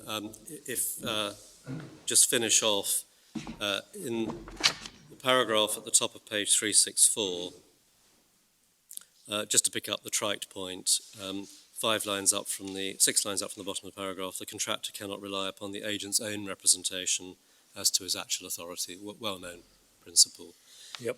And then, just for convenience, you'll see that Lord Justice Diplot, as he then sets out at, starting at the foot of page 3664, 4 propositions that summarises what his lordship has been saying. So you see 4 numbered paragraphs there, which may be useful to keep in mind. And I will come back to point 3, that the contractor was induced by the representation to enter into the contract, that he in fact relied upon it. That's a point I'll come back to.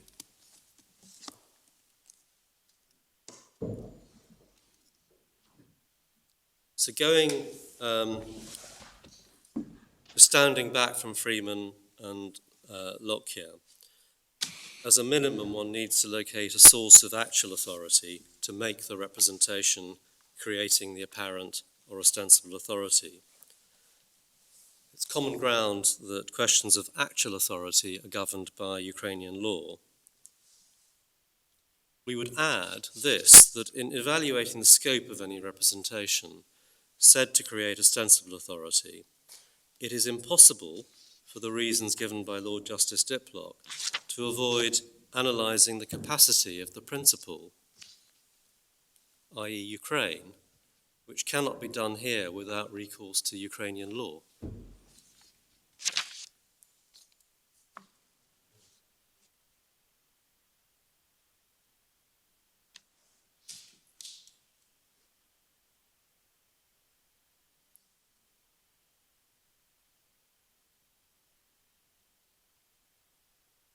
Now, it's necessary against that background to go to Professor Butler's report, and I'm afraid I'll need to take this at a little length. It's the only expert evidence on Ukrainian law before the courts below, and it goes to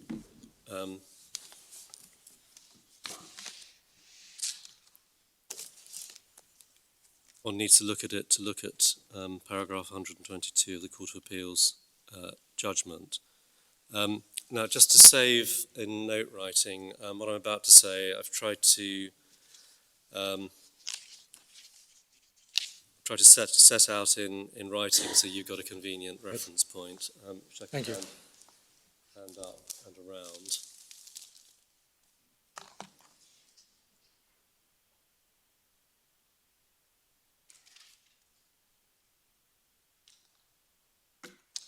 This is a speaking note. It's a reference note, really, Oh, I which see. sets out the references that I'm about to turn to.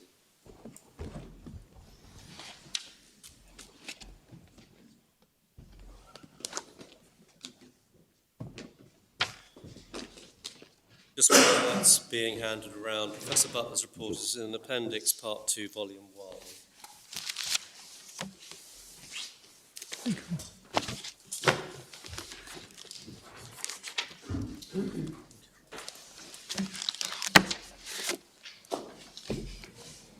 Thank you.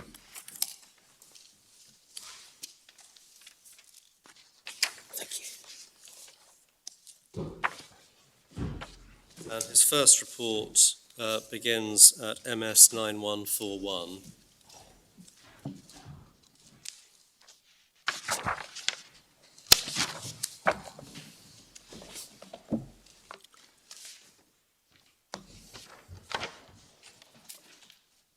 So can you give me that again? I'm sorry, my lord, MS 941.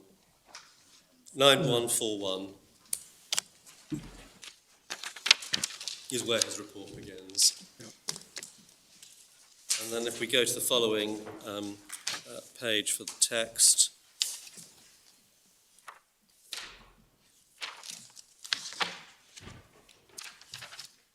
paragraph 1.1, you see Professor Butler identifies his current post at Pennsylvania State University, and 1.3 he deals with his particular expertise in Ukrainian law, and just for the court's note, we don't need to turn it up, let alone go through it, but his detailed CV is at Appendix 3 to his report, which is at MS 9213.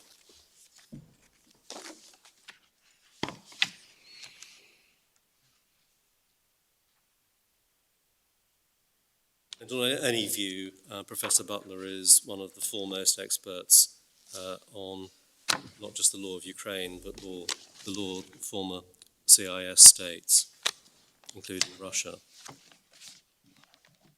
And if we could please start with Section 8 at MS 9150.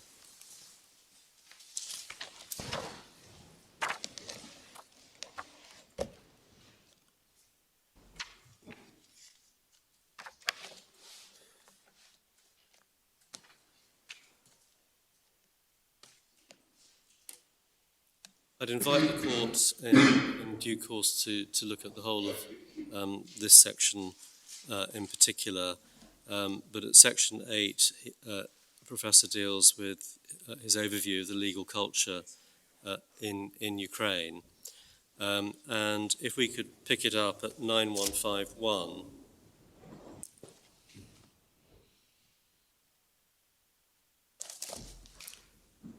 paragraph 8.3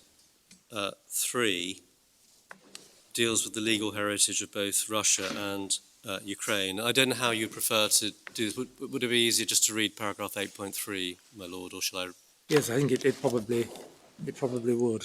I'll take you to the relevant paragraphs I'm inviting you to read for present purposes. But if we start with 8.3, and if Yep. you tell me when you are ready to move on.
So one sees at 8.3 that Professor Butler is dealing with the public policy underpinning the laws that we are looking at. And then at 8.6, can I then ask the court, please, beginning at 9152, to look at two important paragraphs, which are 8.6 and 8.7.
I'm obliged.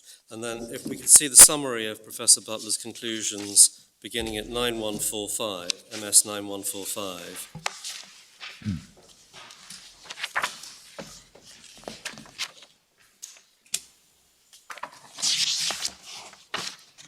And if I could ask the court to skim read 6.1 through to 6.8 on the next page.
And then, my Lord, just by way of cross-reference. What are we looking for? I'm sorry, we know that under Ukrainian law, there was no capacity to this transaction. There Yes, was I'm no just- authority either. I mean, that's common ground. I'm just Question setting is the where back. that takes us. Yes, but we don't need to spend half an hour setting out the background or something. We No, just I'm common about ground. to turn to section 9 of his report. I was just showing you his overall conclusions. But he's not giving us, he's not purporting to give us a legal view as to how this relates to an English law contract, which is a point which the Court of Appeal decided against you, on which you I'm going to turn to, well, what is relevant on ostensible authority is the budget law limit, which is what I'm coming to next. And just for your note, 6.5, dealing with the expert opinion, that's dealt with, and I'm not going to turn it up, don't worry. That's dealt with in section 11 of his report. the delegation, the non-delegation point at paragraph 6.6 is dealt with at section 12 of his report, and 6.8 dealing with subsequent approval or ratification is dealt with at sections 14 to 14.2 of his report. And then if we could turn please to section 9 of his report, beginning at MS 9158.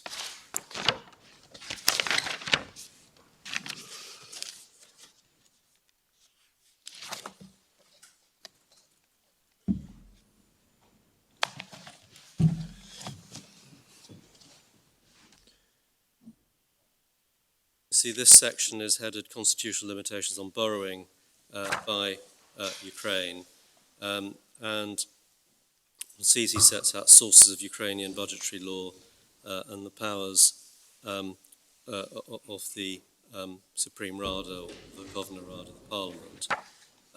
I would invite the Court in due course to read the whole of this section, but if we could just please go to paragraph 9.52, page 9160.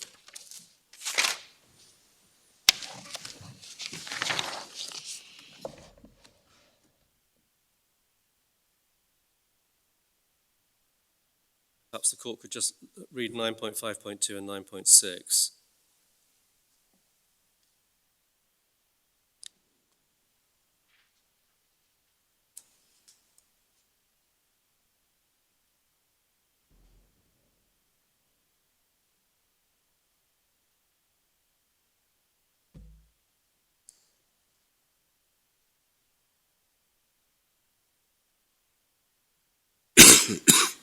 And see, the 9.6 deals with the constitutional limitation in Article 19 of the Ukrainian Constitution.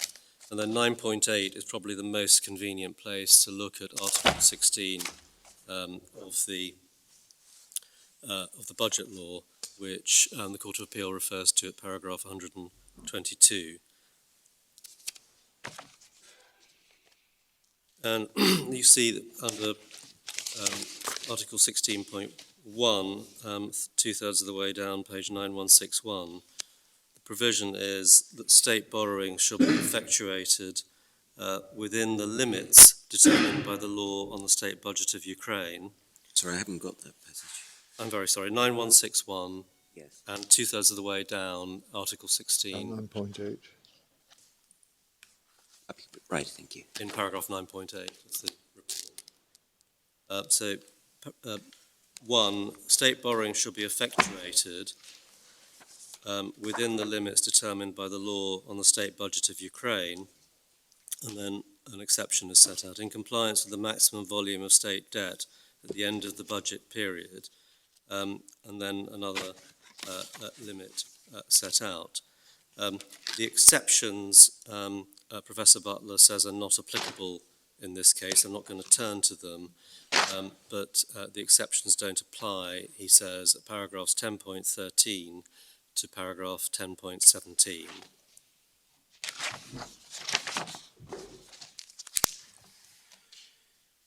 And the word effectuate, as to what Professor Butler means by that, is referred to in footnote 37 at the foot of page 9167. I'll come back to that in due course. But what Professor Butler you see stressing there is the administrative quality of the concept of effectuating. And I'll come back to that in a moment.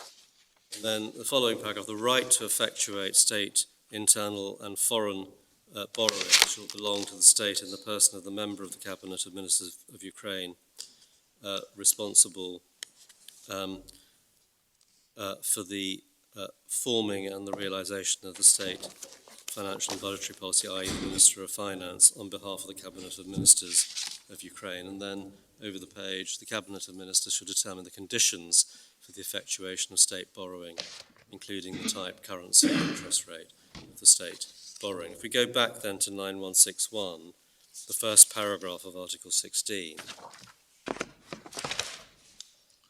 one sees the prescriptive nature of the provision. I would ask the court please to note limits in the first line is used in the plural. This is why Professor Butler goes on to describe different limits which are applicable. Limits, one sees, are determined by the budget law, which is an annual law, and one also sees that limits are separate from the maximum volume of state debt, and that responds to a point originally made by the trustee that the only relevant limit, which Professor Butler debunks, was that of the maximum state debt. And one sees, this was a point made by Mr. Mason Jebb, who isn't an expert on Ukrainian law, and Professor Butler was responding to that. And one sees that the limits are on the effectuation of borrowings and contrasted with maximum volume of state debt. And then the second paragraph I've just read out, beginning the right to effectuate state internal and foreign, i.e. external borrowings, etc. This means it's for the Minister of Finance to effectuate borrowings, but as we've seen from footnote 37, Professor Butler stresses the administrative quality of the concept of effectuating. In other words, emphasis we see from the notion of effectuating is on entry into borrowings, not ongoing or rolling levels of debt. It's a reference to borrowings, not debt.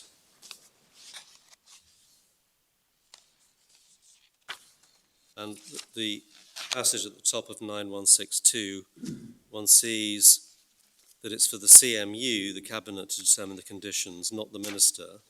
The Minister's function is to effectuate, as we've seen. The CMU's role is to determine, and that's the basis for the non-delegation complaint made in our case. But the CMU's determination is itself still subject to the budget law limits, i.e. the first paragraph of 16.1.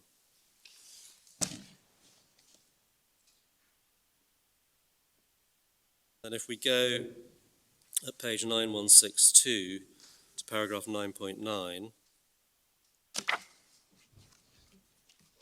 Professor Butler says, taken all together, the legal provisions outlined above consolidate the place of the state budget of Ukraine as an integral part of the legislative branch of power in Ukraine, make it impossible for the Supreme Rada of Ukraine to delegate these functions of confirmation and approval to any other branch or state power.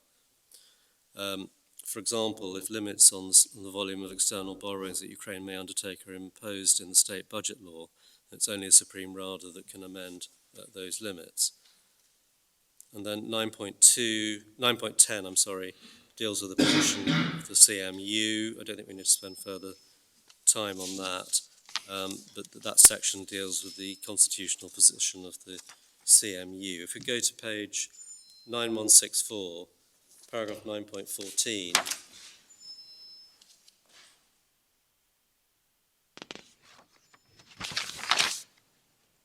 sees a reference to Article 19.2 of the Constitution that we looked at a moment ago, and Professor Butler says there are no exceptions to the provision, which indicates that agencies of state power and officials thereof. And then perhaps if you could just read the sub-paragraphs at the top of page 9165.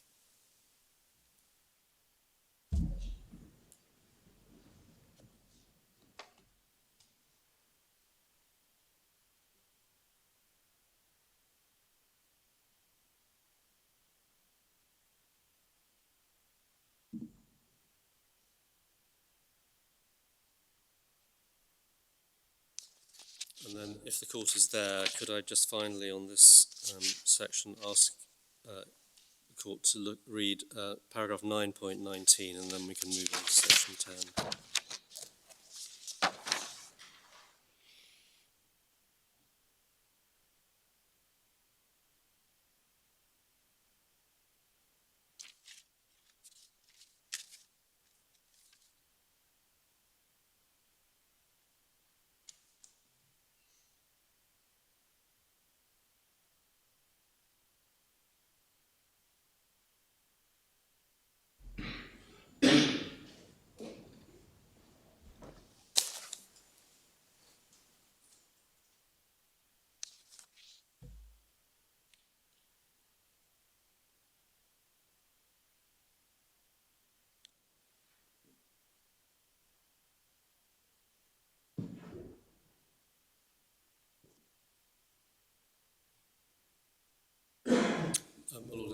Move on then to section 10, beginning at 9168, restrictions in the budget law, 2013. And this is a very important part of Professor Butler's report for present purposes. If you go, please, to paragraph 10.2 on page 9168, Professor Butler says, within this framework, Article 16.1 of the Budget Code lays down 3 relevant conditions that must be satisfied for a valid or lawful state borrowing. And to understand what Professor Butler is getting at in relation to condition 3, which is the relevant condition, it's important to look at the way he expresses conditions 1 and 2. So paragraph 10.2.1, dealing with condition 1, describes this as a limit on the total volume of state debt that is to be complied with at the end of the budget period, calendar year, and means the aggregate amount of outstanding debt obligations of Ukraine arising out of state borrowing. And if you look at footnote 40, one sees he refers to, pursuant to item 20 of Article 2.1 of the Budget Code, state debt, the total amount of debt obligations of the state on repayment of credit loans, received and not repaid at a reporting date that arise as a result of state borrowing.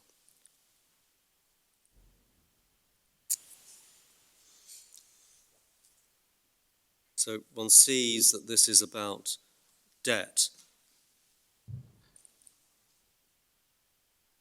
As such, it takes account of repayments, i.e. it's net of repayments, see footnote 40, amount of debt received and not repaid. And one can see that condition 3 is critically different to that condition. It's about debt. Condition 1 is about debt whenever entered into, i.e. it takes account of historic borrowings. Condition 2 is a limit. Condition 2 is a limit on the deficit set out in Article 1 of the Budget Law, which Professor Butler deals with in paragraph 10.6. And you see then if one goes to paragraph 10.2.3, condition 3, it's described as a limit on the volume of state borrowings that Ukraine might effectuate through external borrowings, i.e. borrowings from an overseas counterparty, such as by the issuance of euro bonds to a foreign lender. That's condition 3. Permits a maximum level of new borrowings, and I'll make that point good, maximum volume of new borrowings that may be effectuated that year in the 2013 budget law. And one can see Professor Butler distinguishes condition 3 from condition 1 in that it's a limit on new borrowings, not debt.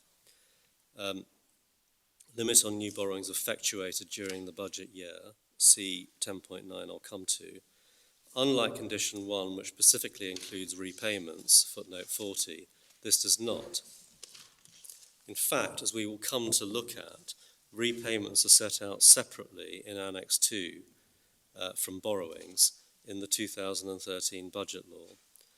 That is why Professor Butler refers to aggregate amounts and outstanding debts for condition 1 in contradistinction.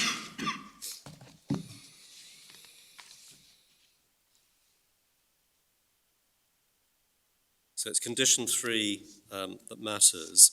If we go to,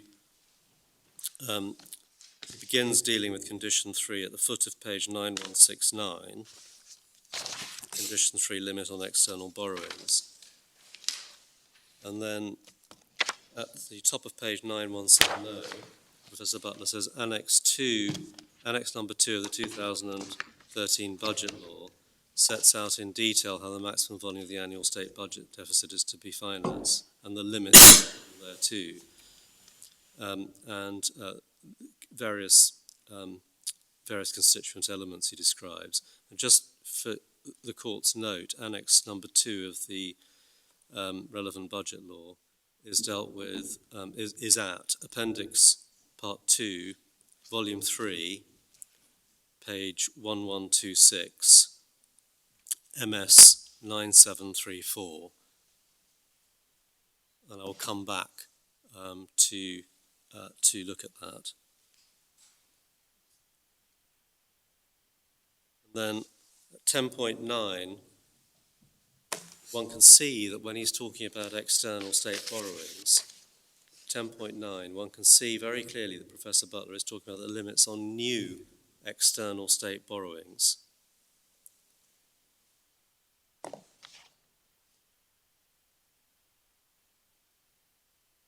Relevant provision in the relevant limit in the table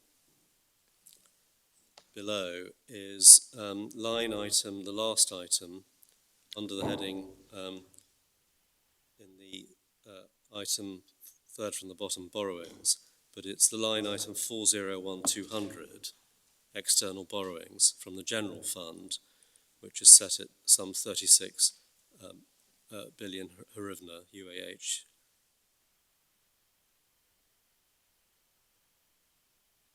And 10.10, Professor Butler deals with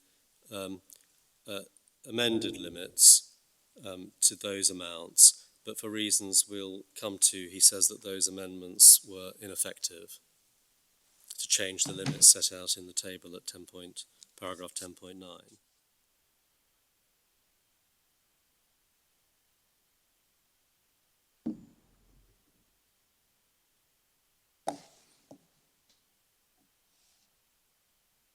And there was, just for the court's note, when I was talking about that 36 odd billion figure, there was in fact a fixed exchange rate of, I think, 7.99 hryvnia to the dollar. We refer to that in our defence at footnote 2. I'll give you the reference in a moment, I don't have it to hand. Sorry, it's defence footnote 2 is MS 8854. It's in our handout.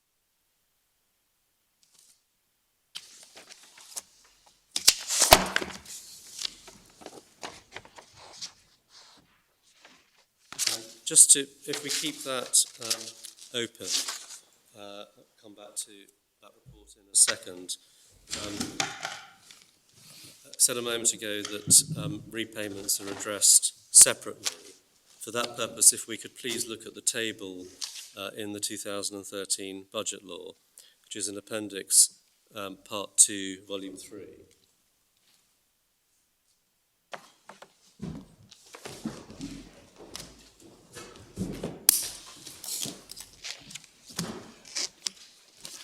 Budget law begins at page 1107.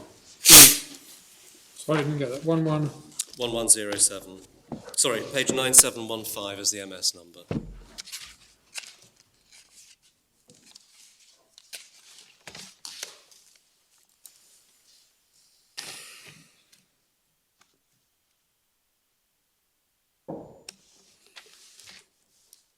So that's where the 2013 budget law commences, and if we go to the end at MS 9734, you should have a table there.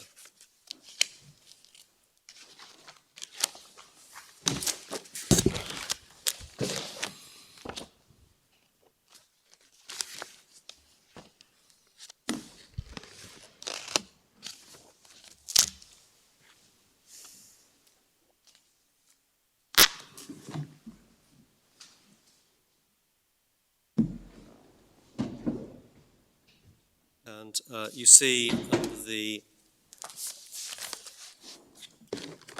in this table, line item 4, second item down, 40100, borrowings. Under the general fund, one sees some 129 billion hryvnia set out. And then the line item 401200, external borrowings under the general fund, is the 36 billion hryvnia figure we saw in paragraph 10.9, the table at paragraph 10.9 of Professor Butler's report. And then you see the figure for repayments at 402,000 repayments under the General Fund 81 odd billion hryvnia set out separately. So those repayments are those due in 2013, and one sees that the repayments are lower than new borrowings and hence create the net deficit. And in our submission, it would make no sense for the 36 billion hryvnia figure to be net of repayments. So if we put that to one side and go back to Professor Butler at 10.11, MS 9171,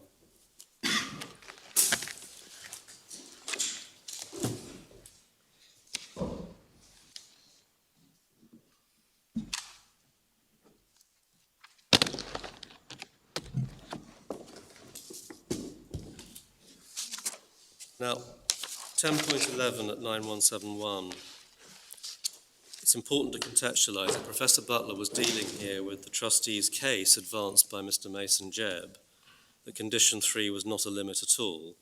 And that's quite important for looking at the context of Professor Butler's report and what he was dealing with and the level of detail he went into. But you can see from 10.11, it says, in my view, it's clear that each of these lines in Annex number 2 constitutes a maximum limit that Ukraine has no right or power to exceed. And then he says the total new borrowing set out under Code 401000, i.e. the one we're, that's under borrowings, the general heading of borrowings, applies to aggregate respective internal and external borrowings of the general and special funds, subject to the proviso that within these total borrowings, A, the amount of internal borrowings should not exceed the special limit for internal borrowings, which is line item 401100, and then B, the amount of external borrowings should not exceed the special limit for external borrowings, code 401200, which is the one we're concerned with. You can see from the second line, that paragraph, he is talking about new borrowings in that budget year. The issue of Eurobonds by Ukraine to a foreign counterparty, form of external state borrowing, has to comply with the special limits for external borrowing, code 401200, of the general or special fund of the state budget, and the aggregate sum of such external and internal borrowing should not exceed the total amount of borrowings under code 401000. So it's clear that what Professor Butler is referring to is a limit on new borrowing subdivided into internal and external borrowings. And as I said, 10.13 at page 9173 through to 10.17 deals with why he says the exceptions in 16.1 don't apply, and you can see his conclusion at 10.17 on page 9175. And then, importantly, if we could come, having passed over that, to 10.20, could you just note at 9176, note in 10.19, the middle of the paragraph, Professor Butler's preferred view in the middle of paragraph 10.19 is that compliance with the limits is to be assessed as at the date on which the Act authorising the borrowing was approved, here 18th of December 2013.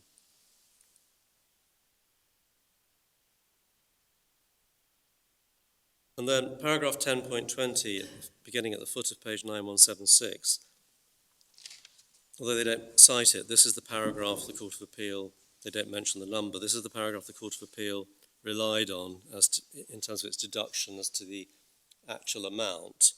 And you see what's said in 10.20 is that as at 18th of December 2013, when Decree 904 was adopted, and or 24th of December when the transaction documents were signed, the 2013 State Budget Law provided that the limit on external borrowings for the general fund of the state budget during 2013 was 36 billion odd hryvnia, around 4.6 billion US dollars.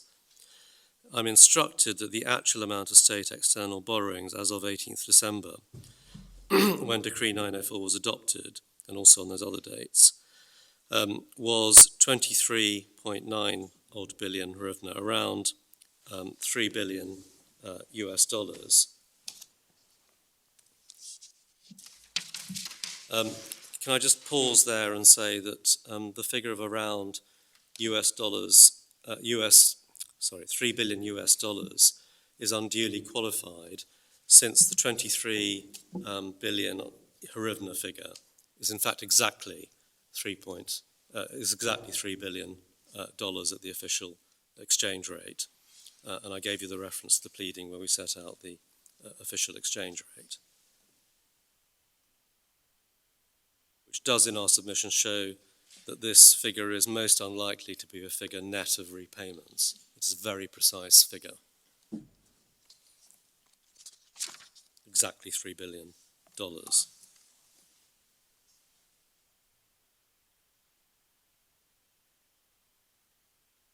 If the court could just read the rest of 10.20 and I'll come back to this.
And in our submission, one can see that whereas the Court of Appeal treated this as some sort of rolling amount, when one views it in context against what we have just looked at in the rest of Professor Butler, this figure, the actual amount figure he gives, when viewed in context, is not about net borrowings, but new borrowings in 2013, or at the very least, arguably so. See 10.9, see 10.11 of Professor Butler's report.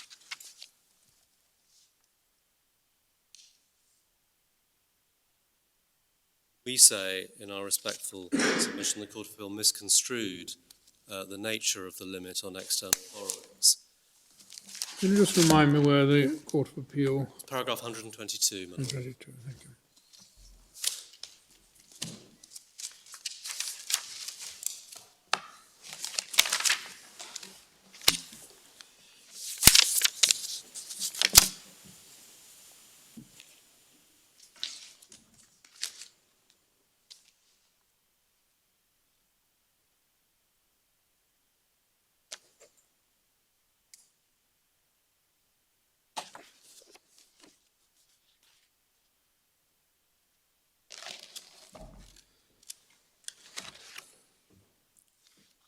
And just for the courts... Do they refer to 1020? They don't refer to 1020, but that's where they get the actual amount I see. reference from.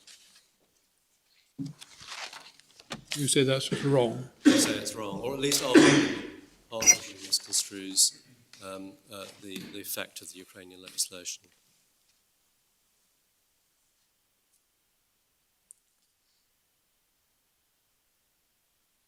And just for the court's note, one sees at paragraph 10.21 through to 10.25, beginning at page 9177, the MS numbers, Professor Butler explains that the budget amendment law seeking to increase the limits did not lawfully achieve the increase contemplated by that amendment. don't need to dwell on the detail, but his conclusion, which isn't challenged, was ineffective.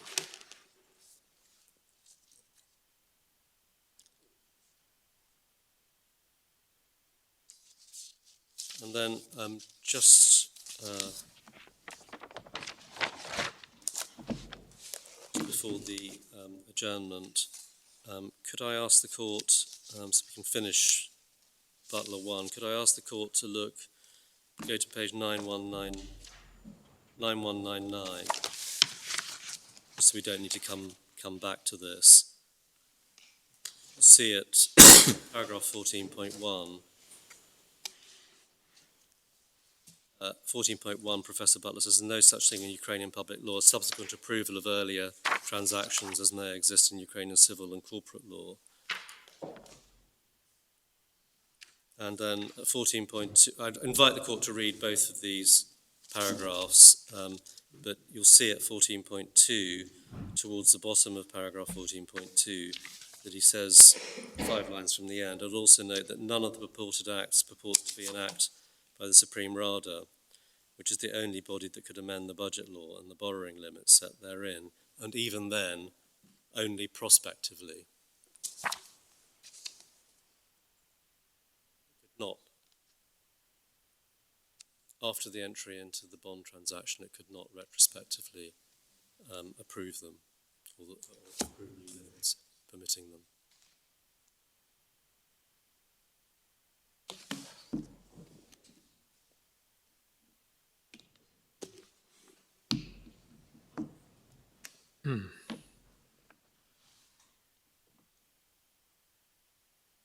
Can I see that I'm understanding the process of thought? Just before we adjourn, the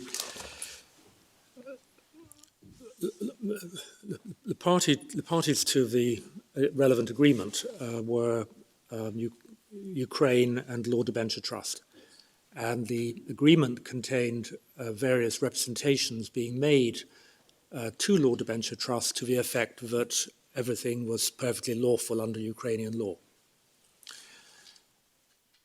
If they'd looked at the Ukrainian law themselves, they would have seen these limits set out in the annex to the law that you've shown us. To know that anything was amiss, they would also have required to know the actual figures for borrowings. On our case, no. No. Because what matters is the relevant... can I come back to that? Because we'll need to look at various documentation. But I'm just looking at the reasoning, actually, in paragraph 1020 of Professor Butler's report. He tells us what the... in 1020, he tells us, first of all, that the state budget law provided that the limit was around 4.6 billion US dollars. Then he says, I'm instructed that the actual amount was 3 billion. Accordingly, it would follow that there was no capacity to approve further borrowings beyond 1.6 billion. So that's perfectly clear. But it depends on knowing what the figure was for actual borrowings. They would need to know the actual new borrowings undertaken in 2013. Yeah. What we quibble with is that they would need to know repayments, because we say that's not relevant to this item. Yes, but if one looks at the prospectus, one can see what the new borrowings were in 2013. Yes, that's helpful. Thank you. Well, we'll adjourn now and resume at 2:00.